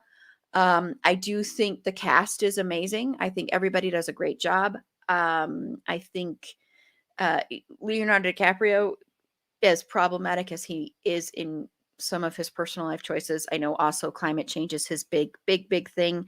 So I'm sure that's a big reason he did this movie. They don't outright talk about climate change, but it's pretty much about that and the pandemic. So I do recommend it. I think it's a very important movie. I will say, though, I understand why people say, it's so heavy-handed. We get it. You're preaching to the choir because the only people that are going to see this movie are people that already agree with this message. I get that. I understand that completely, but I still think it's an important movie. I do want to say, if you have anxiety, depression, this is going to trigger all of that crap. I watched it right before Christmas. Stupidest decision. And I watched it by myself. So it's not a movie for that. So that's all I'll say. I think it's really good, but yeah. And I know Adam McKay with his stuff with, I still think The Big Short is brilliant. And that's a brilliant movie. Vice, I'm very mixed on, with the exception of Christian Bale's performance. So but anyway, And The Big Short also has Christian Bale and an amazing performance in that. And it also features someone I haven't mentioned in a while, Finn Whitrock. So there you go. Sorry, I had to do that. Sorry. What, who? I've never heard of this man. Who? But The Big Short is such a good movie. If you haven't seen The Big Short, go see The Big Short. I think it's a great movie about the housing crisis. So Carla, since we are at our number 3, but I know Carla has to go, which I'm very sad about, but I understand. So Carla, if you want to just give us the rest of your list then, just so that you can at least get your numbers in there. And if you have Sure. anything to say about Josh Rubin too, you can end and say that. Okay, well, I'm going to say something about Josh Rubin then. Let me tell you, like, my feelings on this man, okay? He's a brilliant filmmaker, Waving. and I'm offended. I am offended, sir, at your quality filmmakerness. I can't wait to It see is it. disgusting, and I am not here for it, except that I am with my wallet out, ready to watch everything you put out. Plus, he's a So- good man. And yes, which is the worst. Like, he's a good person. Like, Scare Me was all about white male fragility and, like, self-aware and stuff. Disgusting. Disgusting, sir. How dare you? So, now for my top 3s. That was Okay, so- amazing. my 3s are I'm going to mention The Immortalists, which is a book that I read, I think, like the beginning of the year. Such a good book. Such a good book. It didn't come out this year. I don't remember when it came out, but I read it this year, so whatever. It's about 4 siblings who meet up with somebody who tells them how they're going to die and when they're going to die. No, not how they're going to die, but just when. Like, it gives them, some of them a rough estimate, some of them like the actual date. And then what happens, and they're kids, like the youngest one is 7. So what happens throughout the rest of their lives is fascinating. And you kind of start to wonder whether it's a matter of them just absorbing that information and living their lives according to that expectation, or if there's something to this person. Fantastic book. I'm going to talk about Kevin Can F Himself, which was an absolutely great, funny, just show, because so it's Annie Murphy who played Alexis Rose. And this is like such a different character for her. She's so great at it. She even learned like the Boston accent for this role. It's great. But so she's a woman who is done with her husband and wants to kill him and also get away with it, which, I think that's a reasonable ask. If you're gonna kill him, try and get away from him. Yeah, Also, I mean, Annie honestly. Murphy, I see her in vagina commercials all over my Hulu now. She's great. Or Um, Peacock. My number 2 is going to be Psych 3. This is Gus. Every single time that there's a Psych movie, like, I always worry that, like, this is where it's going to finally jump the shark. But they just feel like a family reunion. They're warm and loving, and you can tell that there's a real camaraderie among the cast. And this one, it was just so funny. I was like laughing nonstop. I mean, they're all that funny, but you know what I mean. Maybe you don't. Watch it anyway. And then number 1 is The Big Leap, which I know has already been mentioned, but here's why it bears mentioning again, because it is such a good show. It has so much heart in it. It has so good. It is so good. It has feel good moments. It has feel bad moments that end up being feel good moments. Intersecting storylines that for a cast this big, you would feel overwhelmed, you would think, but then it's just everything ties so well together that the characters are so distinct and either incredibly outlandish or incredibly down to earth, but all of them relatable in some way, except for Brittany. She can like take a long walk off a relate to short her pier. a little bit. I cannot because I can't stand her. You meet her mom, and then they're like, okay, Yeah, Couldn't her care mom. less. You gotta feel bad for her. Her mom a is monster. awful. They're both monsters. yeah. She But, didn't have to grow up to be a monster. like- Anyway, this is my show, Meg. This is my spotlight moment. Okay. God, But I've yes, been so waiting that so is long my for a show number to one. talk about because I thought you were going to talk about it, and now I realize you're not going to talk about it at all. Oh, well, you have to message me. To Okay, tell me well, what we'll that get is. to that one soon. Aaron's like, Go But ahead, Carla. Go ahead, Carla. I just want to say thank you for another awesome 2020, awesome end of year breakdown. I love these. I love talking about all of the crap that I've consumed. It makes me feel like it was worth all of the time spent in front of the television. you've Makes earned me a feel lot good of money. about my choices. Well, do you want to tell people where they can find you too? Of course. Meg and I have a podcast which I will let her tell you about. It's called Bebo Rope Head Pod, and she She's can like, tell you "No." where we can be found. You get to do it anyway. And me personally, Carla Temis, can be found on Twitter at Carla Temis, also on Instagram at Carla Temis, and on my website, carlatemis.com. That's CarlaTemis. I'm a podcast co-host, and also I do some photography for funsies. Okay, good night. Amazing. Good night. Thank you so much, She Carla. Love you. does Love Thank you. you, guys. Love you. amazing photography. Not And just can't for wait to funsies. see you on all the Christian effing Bale things. You're going to be in a video swing that you're going to miss, but you'll be tagged in it in Twitter after I do this. So Thank you. bye. Night. Love y'all. you. Good night. And then there So, were Erin- 3. And we're on number 3. So, Aaron A., what is your number 3? Okay, number 3. I'm gonna go with something that season 2 came out this year of the L Word Generation Q, which I resisted watching because the first one was just so great, and I can't imagine how they would have done this with like the new generation. But it is actually really, really, really good. And speaking of music, it's got a fantastic soundtrack, and there's a Spotify playlist for it that's also excellent. So I really enjoyed that. I know season 2 came out.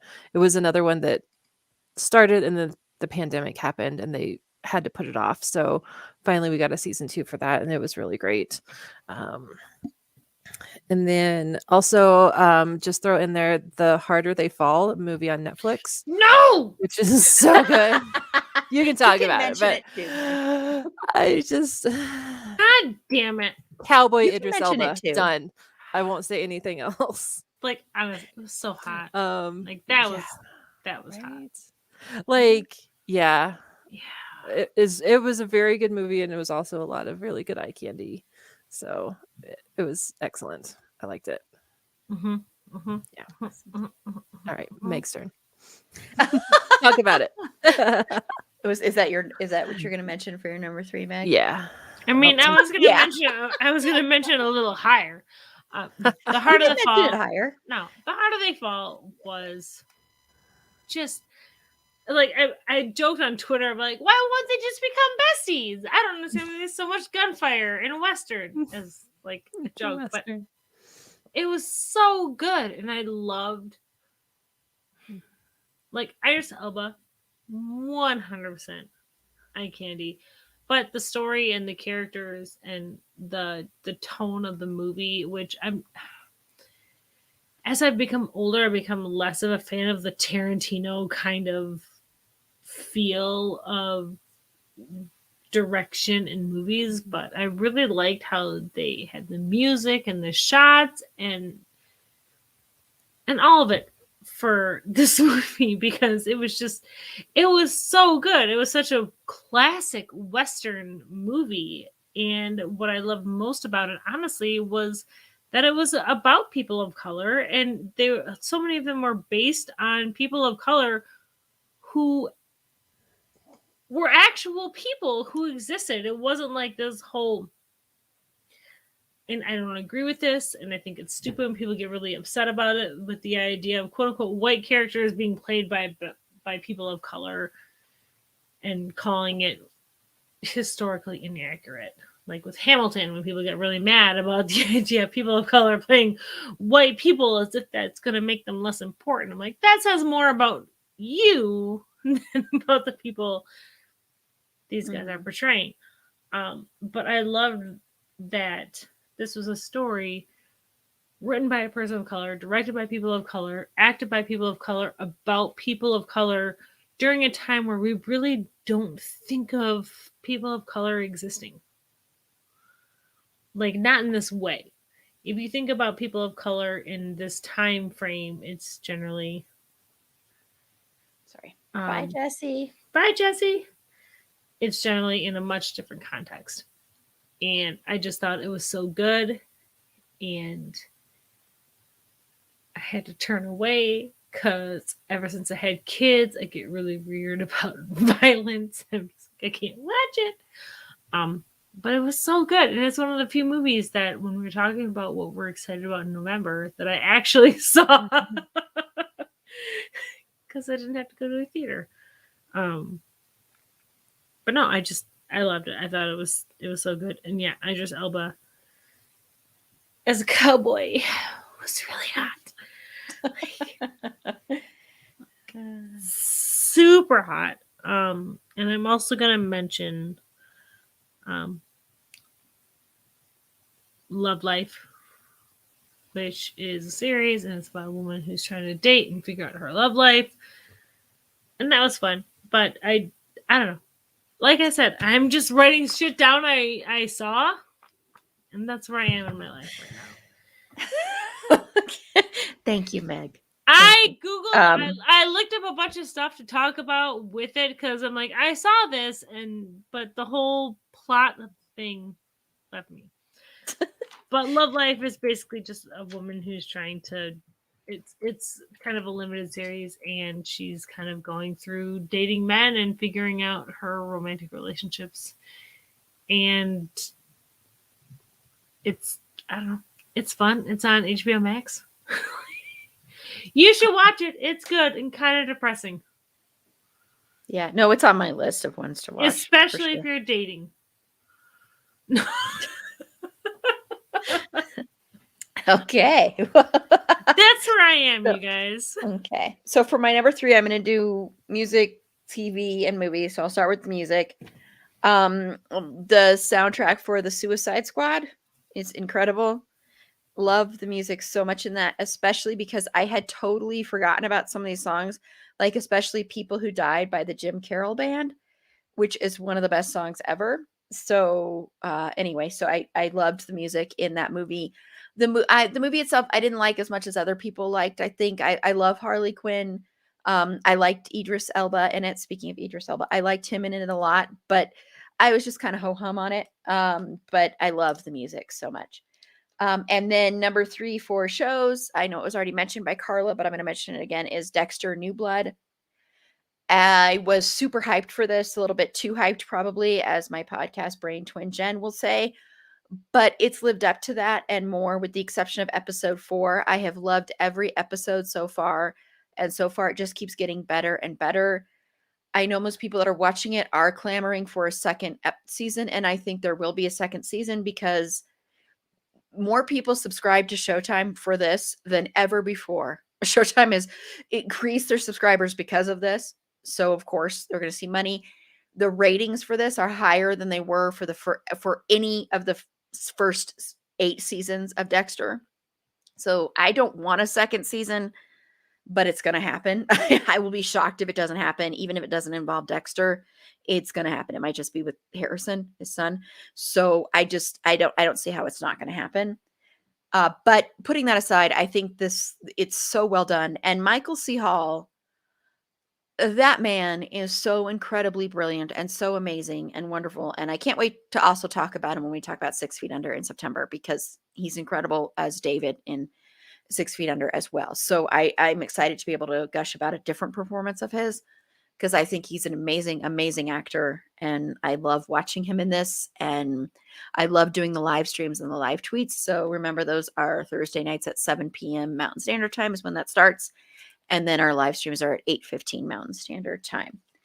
And then the movie I'm going to recommend is, I'm a horror movie called The Night House, which I think is really, really well done and deals a lot with grief. It's all about a woman dealing with the death of her husband, and that's all I'm going to say about it because I think you should just watch it. So it's really, really, really well done, and it has some pretty good scares in it. It was fun to see in the theater. It was one of the ones that I got to see in the theater, so that was a really, really good one.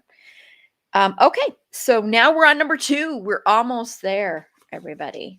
It's amazing. So Aaron, what are your number 2s? Okay. I'm super excited. I timed this out perfectly. I have 2 number 2s and 2 number 1s. This is fantastic. Okay. I'm the same way. I have 2 number 2s and 2 number 1s. Yeah. Yes. Nailed it. This I'm makes going to me really go nervous. no pressure, Meg. I'm going to go with my first one is Wheel of Time. It's God damn it, series Aaron! yes, this is great. Can I get all 4 the same as Meg's? No, I know. I'll try. We'll see how I it mean, goes. probably. You and I Um, seem to have the same taste. Right? Is it sci-fi fantasy? Then yes, it's probably what we're watching. It's on Amazon Prime. They're currently releasing new episodes weekly. Apparently, it's based on a series of books that I have not read, but it's very good. Rosamund Pike is actually not one of my favorite actors, but she's excellent in this. And it's just one of those sci-fi fantasy set in what appears to be medieval times, but with like magic and stuff. So it's really good, and it's serious, but it's, I don't know, fun and adventurous, I guess is the word. And then my other one is Meg's gonna yell. I bet this is on your list. I know it is Reservation Dogs. That's not. Yay! Yes. Yes. Yay. It is also an FX on Hulu show, and Taika Waititi is a producer on it. So obviously it's hilarious, and it's set on a reservation in Oklahoma. And what's really special about the production is it's almost all indigenous people that are working on it, that are actors on it. It's a really good show. I don't know why, because I did not grow up in Oklahoma. I grew up in Kansas, but it kind of just reminds me of, yeah, right. It's kind of all the same. It reminds me of where I grew up and the neighborhood that I grew up in. It's very like reminiscent of my childhood, I feel like, even though I did not grow up in Oklahoma, but we did have a similar look to my neighborhood as this town. I guess we'll just leave it at that. So it's a very good show, and I don't know, it's interesting. I think everybody should watch it, at least if nothing else, because it is pretty funny and it gives you insight into a part of the world that probably a lot of people aren't familiar with.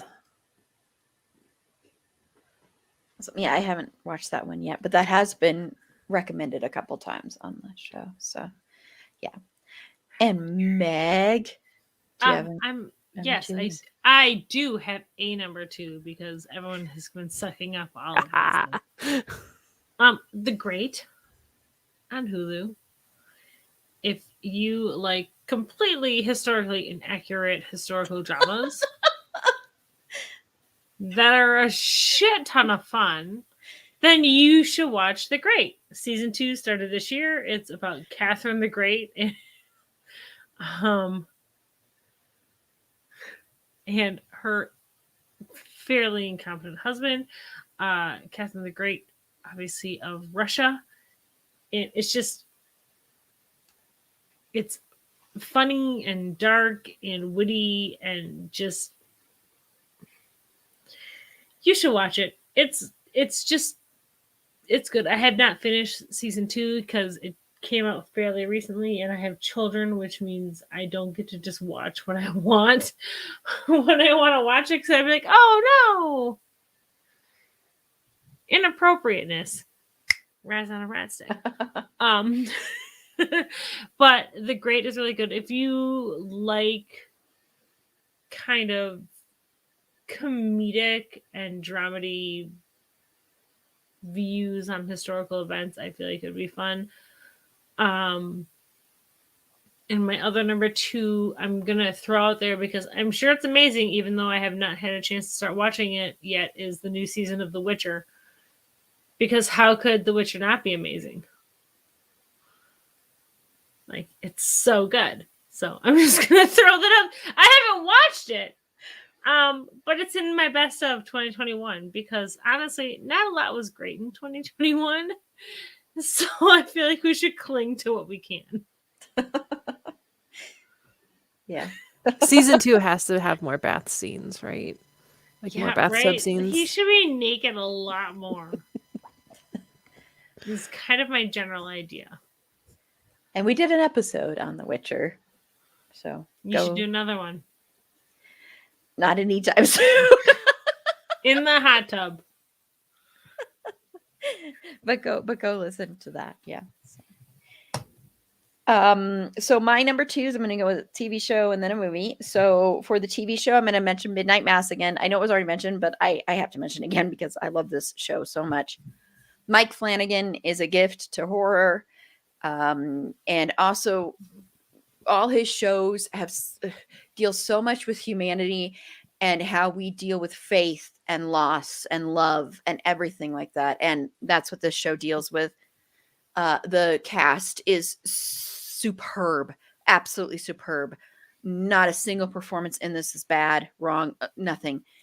It's such an interesting take on religion and vampires, and it's such a good show. It's so amazing and beautiful Is and it heartbreaking scary? and sad. Yes, it's terrifying. I scary. should not It's watch so it. scary. I know because of the vampire thing, but you probably couldn't.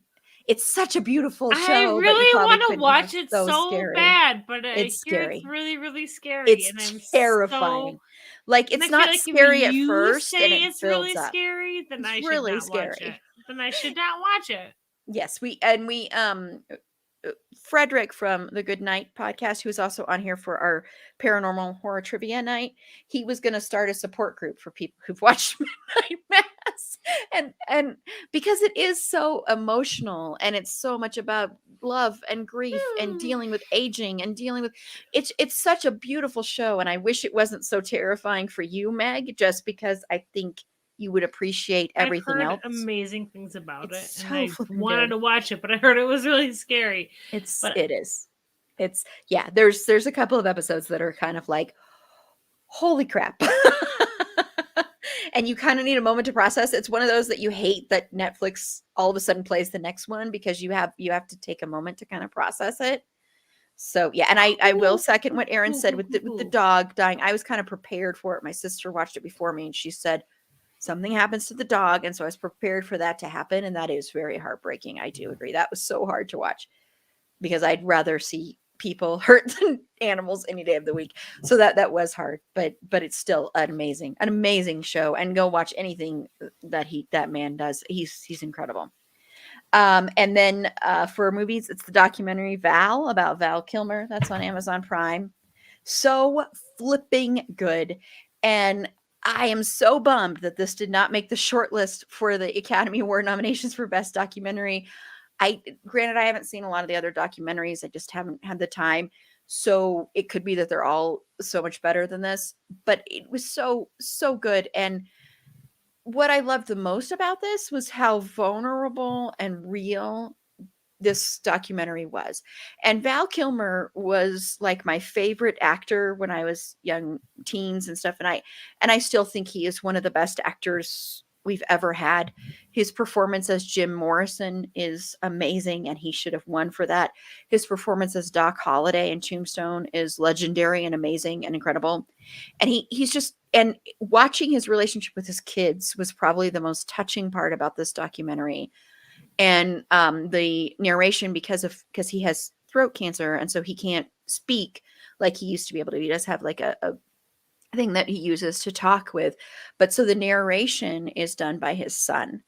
And I just think it's such a touching and moving documentary. If you don't cry, I mean, I loved this so much, and especially if you ever loved Val Kilmer, you have to watch this because it's just it's Iceman. incredible. His passion and his spirit and soul, and it's just, and he does, talk a lot about that he had a reputation for being difficult on sets, and that's mentioned a little bit in it too, but it's so beautiful. So watch that on Amazon Prime. It's amazing. So that's all. I just love that documentary so much. It almost made my number one, so it's very hard for me to choose. But so we're at that time now. We are going to devote a little bit of time, as I said, to Josh Rubin, but we're at number one. So, Aaron, what is your number one? Okay, I've got two from So my your number one. numbers ones. Yeah, My your numbers ones. Your two ones. Uh, Your 21s. No, your two. like we're mobsters. My numbers ones. Heyo. My first number one, I'm gonna go with the limited series on HBO, It's a Sin, which God, I need to watch that. oh god, it's so good. I need to watch it again. Because it's just so great. It's set in the 80s, kind of amid the AIDS crisis, but it's sad, but it's not always sad. There's a lot of times where you just smile. It makes you happy watching these young people live their lives and be happy, and then it gets really serious and it gets really sad, but then it makes you smile again. So I think it was really great. It's created by Russell T Davies, who is coming back to be showrunner for Doctor Who again, which is quite exciting. And knowing him, he's probably going to use some of these actors in the series. That's kind of their thing. There's like an online petition for Lydia West to be the new Doctor, which is upsetting because that's going to totally jinx it, because once there's an online petition, BBC is definitely not going to let it happen, because that would have been amazing. But it's a really good show, and it's on my list to watch again because it was really great. And then if you guys know me at all, there's one thing that has not been mentioned yet, and that is Tick Tick Boom on Netflix. Which that was on my alternate things. Oh god, it was so sweet. I don't know if you guys have seen it yet. There's the intro made me start crying. Like this, it's semi-autobiographical about Jonathan Larson, the writer of Rent, and if you know his story, it's just really tragic. But Rent has been kind of my favorite show and movie for a very, very long time. Since high school, I've been obsessed with Rent. That was like somebody at a cast party had like a VHS bootleg copy of it from Broadway, and we all watched it. It was just we were obsessed instantly. So that's kind of, when you're a teenager and you're a nerdy little theater kid, like that is your dream. Yeah. Like, oh god, to be a squatter in a building in New York City again. My parents thought I was really weird, but really thinking out the logistics of that situation. God, right? My parents thought I was so strange. But yeah, so just seeing that, and Andrew Garfield is fantastic. He's so good. Oh my gosh, he's so flipping good. The best Spider-Man. We'll just go with that. But I can't agree with that. But watching him and Stephen Colbert together, I have a new ship that I never thought would exist in my life. Fantastic. But yeah, so that was my favorite thing for sure of 2021. It was just so sweet. I'm gonna watch it 500 more times now. There's also, I'll just throw this out there too, if you are interested at all in the life of Jonathan Larson, you can watch it on Netflix. It came out in conjunction whenever the movie came out. I think it came out a year after the movie. It's called No Day But Today: The True Story of Rent. And it's a documentary about his life, and it's very, very good. It's on YouTube. It's like the only place you can watch it, but it's very good. I would recommend that as well. Yeah, I remember when on the episode when I recommended Tick Tick Boom, and I said if you were ever a theater kid, you have to watch this movie because Watch it's like this movie and cry and be sad. Yeah, is it basically like what I will make heard, and you I was like, no, I don't want to do any of Oh. those things. well, no, but it will also make you Oh, really God, it will make right. you miss being in that world, and it will Yeah. make you very nostalgic for that. And Andrew Garfield, yeah, I just he was so flippin' amazing. Yeah. I mean, he was so good. And you must have, I think you were probably out when I had Tick Tick Boom in my music thing, but yeah, because it was my alternate, because I was like, So I know good. this is going to be taken, so I'm just going to put it on alternate just in case. But yeah, it's incredible. I agree. It's really good. And once again, I just, even though I've said it 100 times, if you were a theater person and you haven't watched this, how have you not watched this? So go watch it. And of course, become a Patreon supporter, because we are going to have a special episode talking about Rent. So I'm sure this will come up. It'll again be during that. 16 hours long. 25,600 minutes. Is that how long the That's how long the That's episodes how will be. long Gosh, Aaron's I'm gonna- Rent episode will be. I'm gonna be like, I'm kicking everybody out. I'm just kidding. Patreon supporters are going to get their money's worth on Yeah. this episode. Right. Yeah. In daytime and nighttime, Okay, and we don't want to get into beer cups and copyright. cups of coffee. Okay. Okay, so Meg. So your number my ones. apparently my number one. Only because I'm surprised it was not brought up yet.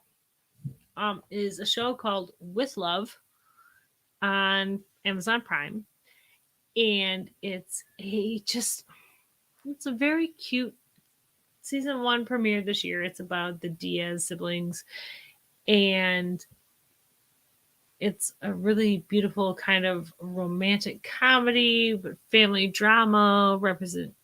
It's story of two siblings who are kind of just trying to figure out their relationships, living in Portland. And it's a multi-generational thing, and it's really cute, and it's really sweet. And if you like fanfic of any kind, all of the tropes are there for all of the things. And like I said, it's about a Hispanic family and all of their amazing traditions that are culturally relevant and American central relevancies. And it's a lovely story and a lovely show about all of that. And it's just really, really, really cute. If you like My Crazy Ex-Girlfriend, and I can't remember the actor's name because I suck. But the boy that she chases across the country, he's in the show, and I love him so much. It's so cute. It's just a really cute, sweet, heartwarming. Yes, Mal, we are, still Mal. on. We're on number one. We're not doing anything now. Anyway, so it's basically about these two siblings who are trying to find love over a year's time, and it's really sweet, and I love it so much. And then I made Carla watch it. I haven't even heard of this. It's so cute. Like, honestly, if you think of a fanfic trope, it is in there, but not in like a weird, like, we're trying to be fanfic kind of way. It's just like, oh, enemies to lovers. Oh no, there's only one bed. It's friends to lovers. Oh my gosh. It's really cute, and it deals with multiple generations. And I just watched it recently, which is not why it's my number one, you guys. Like I said, I wrote a lot of shit down. This is what had not been talked about yet, and I think it's so good and it deserves to be talked about. Well, but yeah, I think it's very sweet. And awesome. that's it. That's all I have. I have one number one, you guys. So apparently that's my. And then also, wait. My other number one is the sudden but inevitable episode about that's Donnie Darko. being recorded about Donnie Darko. Yes. There might be a Which will become his surprise. favorite movie. Can't wait for this. There might be a surprise guest. I gotta find where to watch this movie. I think yeah, I don't it's know if on it's- Amazon Prime because I Is it watched on it not Amazon too long Prime ago. right now? Whenever See, I think own I it. have to We pay did the for it on episode. Amazon. I'll find it. is it? I don't know. I'll find Well, it. it's worth it. I'm gonna do my research. it's you know. I've already told my husband to block off a couple hours where I can just. Well, you're gonna have to focus. watch it, but then you're gonna have to watch it again to figure out what happened because I've had to watch it like 16 times to realize. Cool. So I should What- start I've watched tomorrow. it over 60 times. Right. So Do you know what's and I happening pick yet? up everything. Oh yeah. I mean I pick up something new each time I watch it. Right. I That's just why I love messaged. this movie. I so just much. messaged Jesse telling me the whatchamacallit outline for his episode because I'm like, I don't know. I'm gonna watch this movie and then maybe we'll talk about it. I'm like, you have to tell me what I should be looking for. It's Please, for the love of oh, it's God, amazing. give me context. So It's I gonna be just really good. hope you like it because I'll be very heartbroken if you don't like it. I'm sure I'll probably like it or at least appreciate it as a movie. Okay, my number ones, and it's so nice to thank you for coming back, Mel. Seriously, like I've said before, you are incredible. So thank you. I love you Um, now.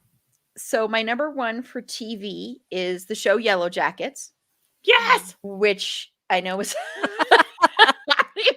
but Yellow Jackets is incredible, amazing. If you want to watch a show with some well-written women who are diverse and aren't just all like the good girl, bad girl crap, this is what you want to watch. I know like the simplest way to put it is it's Lord of the Flies with women, but I think it's a lot deeper than that. I think there's a lot more meaning to it. It did get renewed for a second season. And every episode gets crazier and crazier, but it's so well written and the performances are superb and amazing by the whole cast. I think this is one of the best shows in recent memory, honestly. This show is so good and I just love seeing complex women on our screens. It's amazing. And it's sad to me that that's so rare that it becomes such an amazing thing to be able to see that you feel like you're being fed for like a year or something. So I love this show so much. And like I said before, I think the music is amazing too. And then for number one for movie, and you know, I really, before we did this, I really wanted to be able to see Licorice Pizza. I really wanted to see Nightmare Alley, which I was going to go see, but I was so mentally exhausted. I just couldn't think of going and driving somewhere and going. And I have a fear now of going to theaters again because of the variant. So I didn't go. And Licorice Pizza is by Paul Thomas Anderson, which, as I've mentioned before, that's my favorite writer and director. We're going to be talking about Magnolia during my birthday month, which is my all-time favorite movie. So I'm sure my number one would be different if I had gone to see those. I'm just saying that. And it was weird to put this as number one only because I think some of the other movies I've mentioned are maybe a little bit better done overall. But for what it meant personally to me, as someone with a mental illness, I have to say a mouthful of air. And this movie means a lot to me personally. I've never had postpartum depression, so I can't speak to that. But I know I spoke about this already on a review, so I'll try and keep this short. But the reason this movie meant so much to me is I have never seen another movie handle what it's like when you have suicidal ideation and depression, and when you've had suicidal ideation since you were a kid, like I have too. I've never seen a movie before have a character say, when they're asked how long have you felt suicidal, say basically off and on my whole entire life since I can remember, since I was a little kid. And I'm like, I've never heard that in a movie before because that's the way I've felt. And having that there and feeling seen and having a character played by the amazing Amanda Seyfried, who I wish there was a world where I thought she was going to get nominated for this performance because this is one of the best portrayals of depression I've ever seen on screen. She's so good, so amazing. And just the way she does that is so true and real. And another thing I will really always appreciate about this movie is there's things that you do not have to show in movies. It is not necessary when you're talking about this subject to show certain things, and they don't show certain things.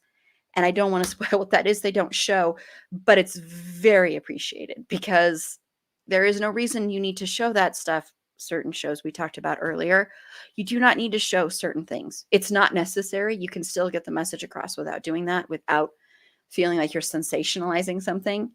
And I don't think this one did. And I think it also, for me, as someone who is more on the side of having the illness, I don't always think of the other people when I'm in the throes of that have to deal with that. And this also talks a lot about that with her husband, played by Finn Whitrock, who is also really good in this. And then also Jennifer Carpenter, who's her sister-in-law, who is kind of a bitch in this movie, but she's also really good. And the mother, who now the name is escaping me of who played her, is also really good. And I think the writing and directing is good, and the animation that they do because her character, Amanda Seyfried's character, writes children's books and does animation. And I thought the animation was really cool in that too. It's not an animated film, but they have little scenes of that. So this is coming out on demand on the 4th of January. So please watch this movie. I'm serious. Please watch this movie. I think 99% of movies out there and television get it wrong when it comes to mental illness. And this is one of the rare occasions where they got it right. So right that it was very, very, very, very, very emotional to watch this movie. So I do also want to say that. And this is the first time I have ever seen a movie in a movie theater with a content warning before it started. So pay attention to that content warning, please. So look for that one. Okay. So now we're going to move on to talking. I just wanted to give a special shout out to director and writer Josh Rubin, who we have mentioned quite a bit on this podcast through the past year. And of course, I was lucky enough to interview Josh, who is an amazingly nice and sweet and down-to-earth guy who it's very rare to find people like this in Hollywood. So I just want to say that.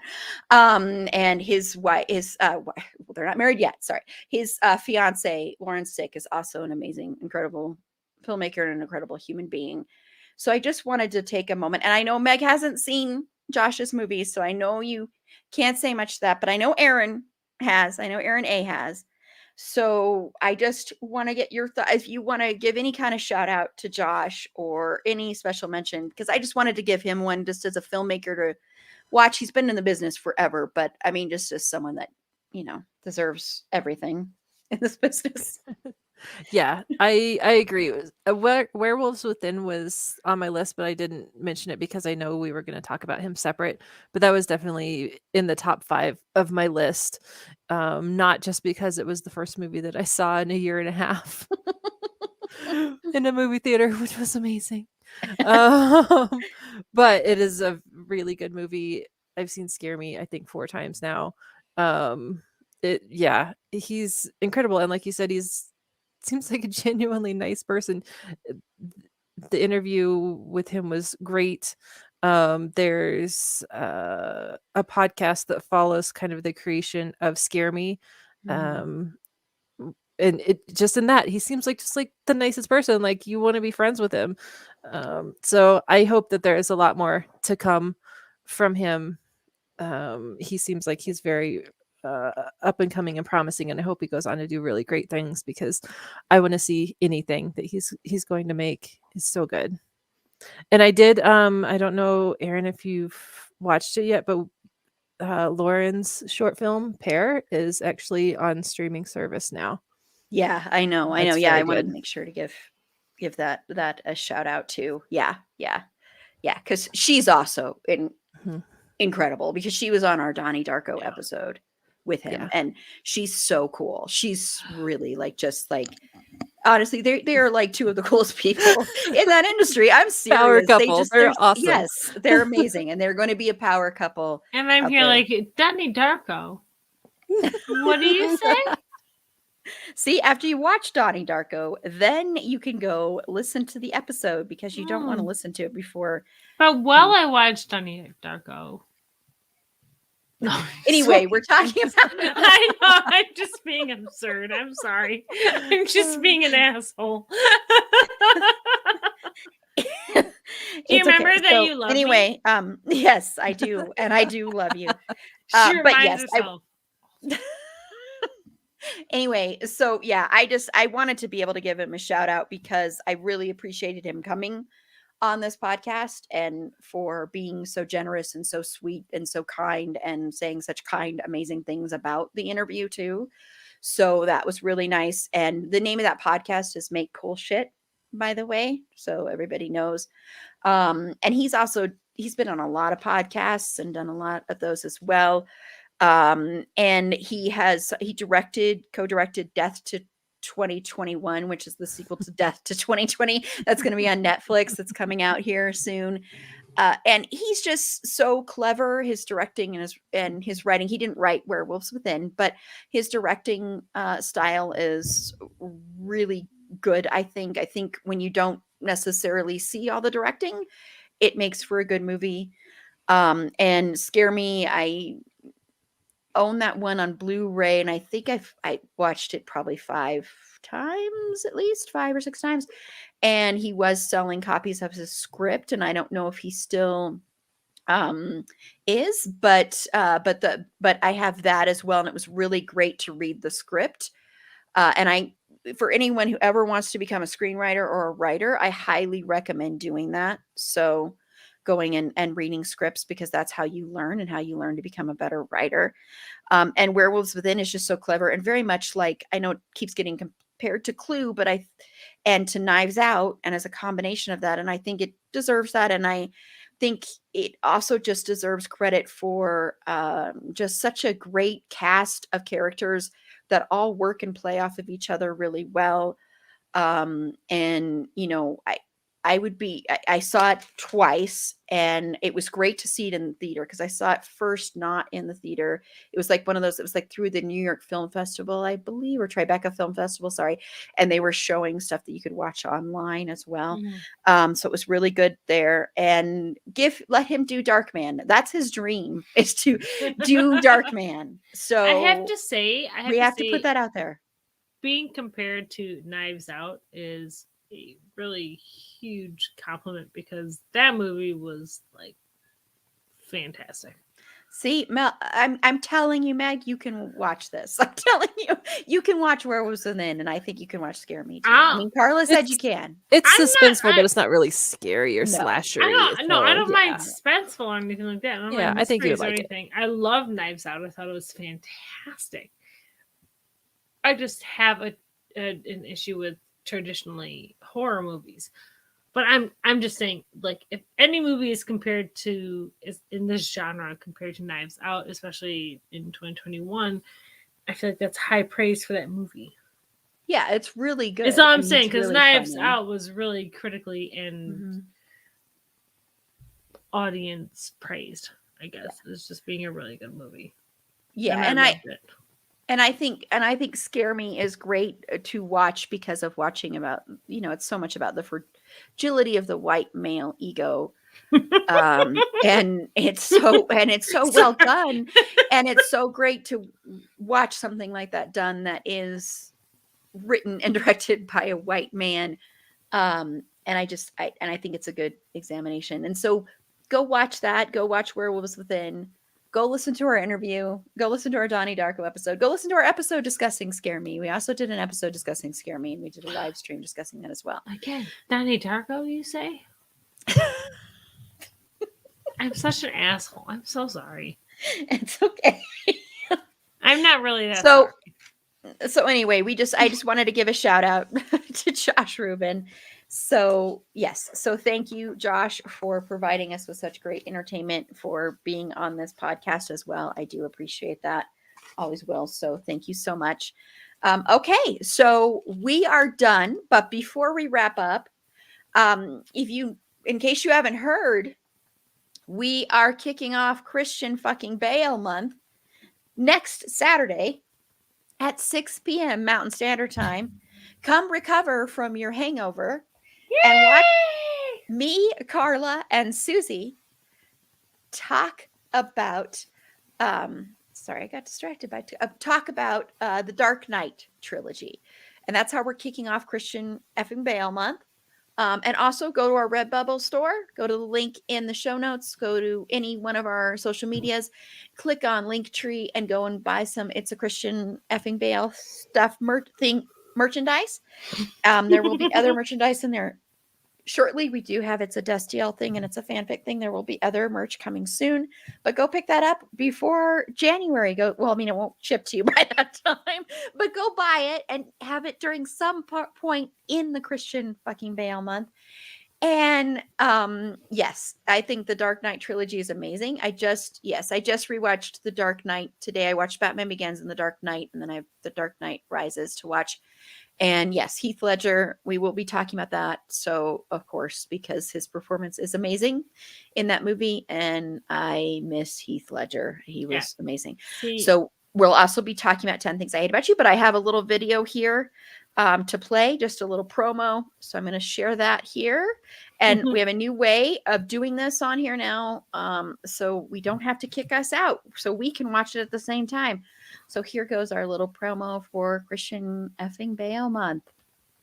You're going to hear Carla on this, who sadly had to leave early now, but you'll hear Carla on this and see Carla. So.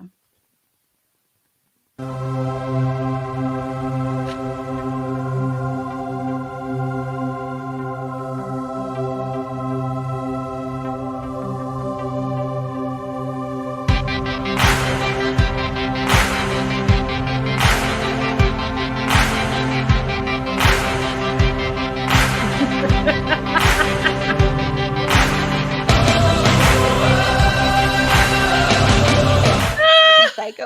I'm putting Christian fucking Bale. It's just that's all I'm putting on. Yes. I mean, that's all Let I'm the putting on know there. what but you're about. I'm about Christian fucking Bale. Okay. And then when Christian fucking Bale comes on the show, You can just replay that clip for him.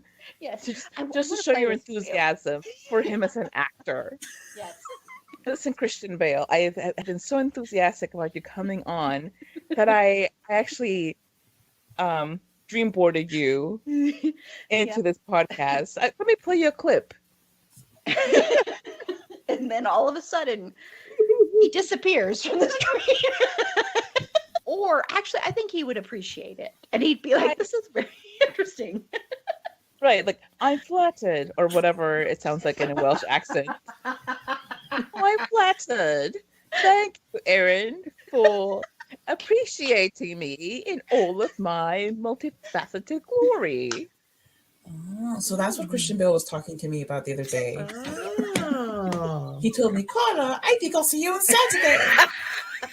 And I was like, Christian Bale, you're already living with me. Like, I see you every day. Why Saturday is special? Yeah, you'll find out. No idea how excited he is about this. He has been after me forever. Because, he sleeps on my couch, right? He lives in my house and he sleeps on my couch.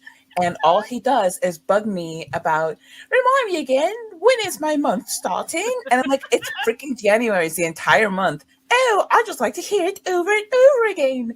And I'm like, look, Christian, okay, like, it's bad enough you're just like sitting here rent-free. You eat all the marshmallows in the house and you don't contribute to anything. He eats all the marshmallows. Like, I have to buy extra marshmallows for Christian and Bale.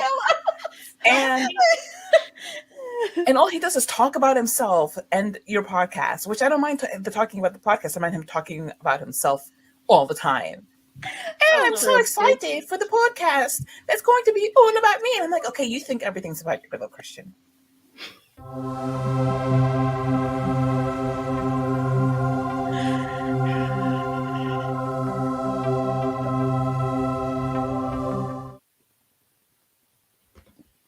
Okay, so that's the little promo I threw together. All I want is to be able to do any impression convincingly enough that you would just say, yeah, that's this random actor. Could I talk like this? And you'd be like, yes, that's Daniel Radcliffe. Until we talk about Harry Potter. So yes, so that will be kicking so that promo is going to go up on Twitter.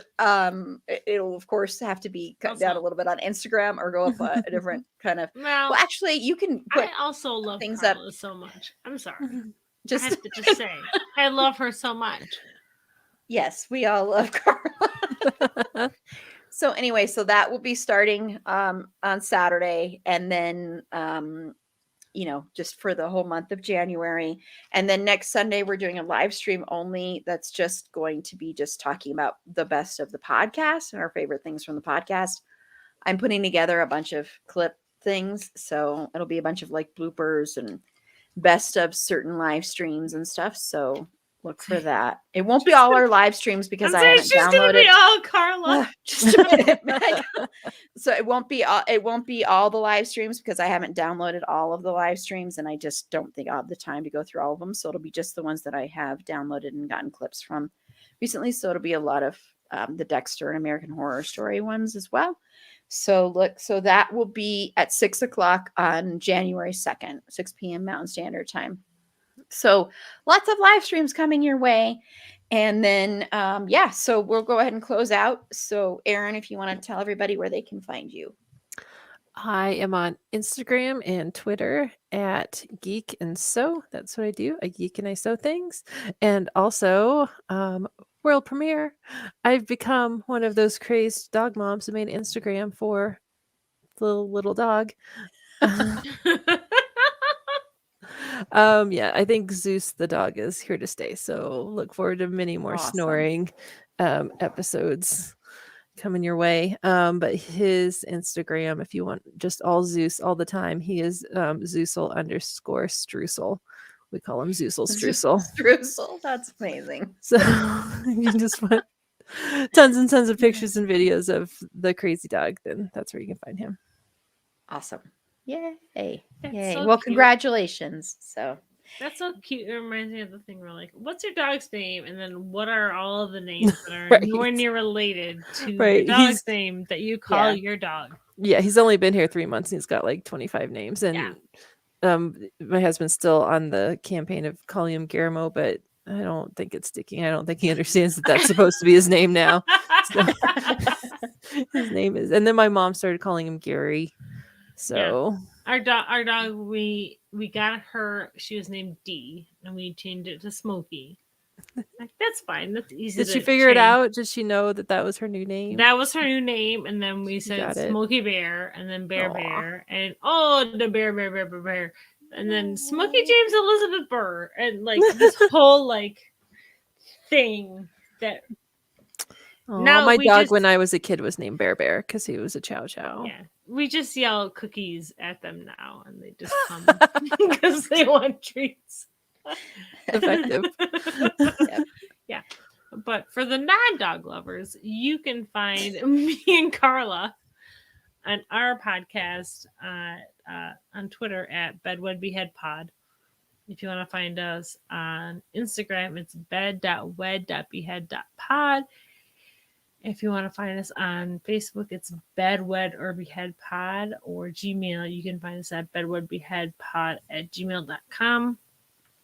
And if you really want to find us on Redbubble, you can at bedwedbeheadpod. We have awesome merch. Me personally, if you want to find me, you can find me on the Twitter, and that's really the only place I want you to find me. And you can find me at Wisconsinac, which is WISCONSENNACH. awesome. Thank you. And this is Erin. You can follow me on Twitter at eAprilBeauty. The E and the A and the B are capitalized. Be sure to like the show on Facebook at facebook.com/itsafandom_thing_pod. On Twitter at fandomthingpod. No, it's in that one. On Instagram at itsafandom_thing_pod. On TikTok at itsafandom_thing_pod. If you have any feedback, show notes, if you'd like to be a potential interview guest on the show, Christian effing Bale, this is your time to shine. Reach Call out to us. us. I like Come that on, Erin has man. never once asked me to be an interview guest on her. That's because you're a panelist. I've seen other panelists. I know. But anyway, Meg. I'm just fucking with you. I have nothing to add artistically to anything.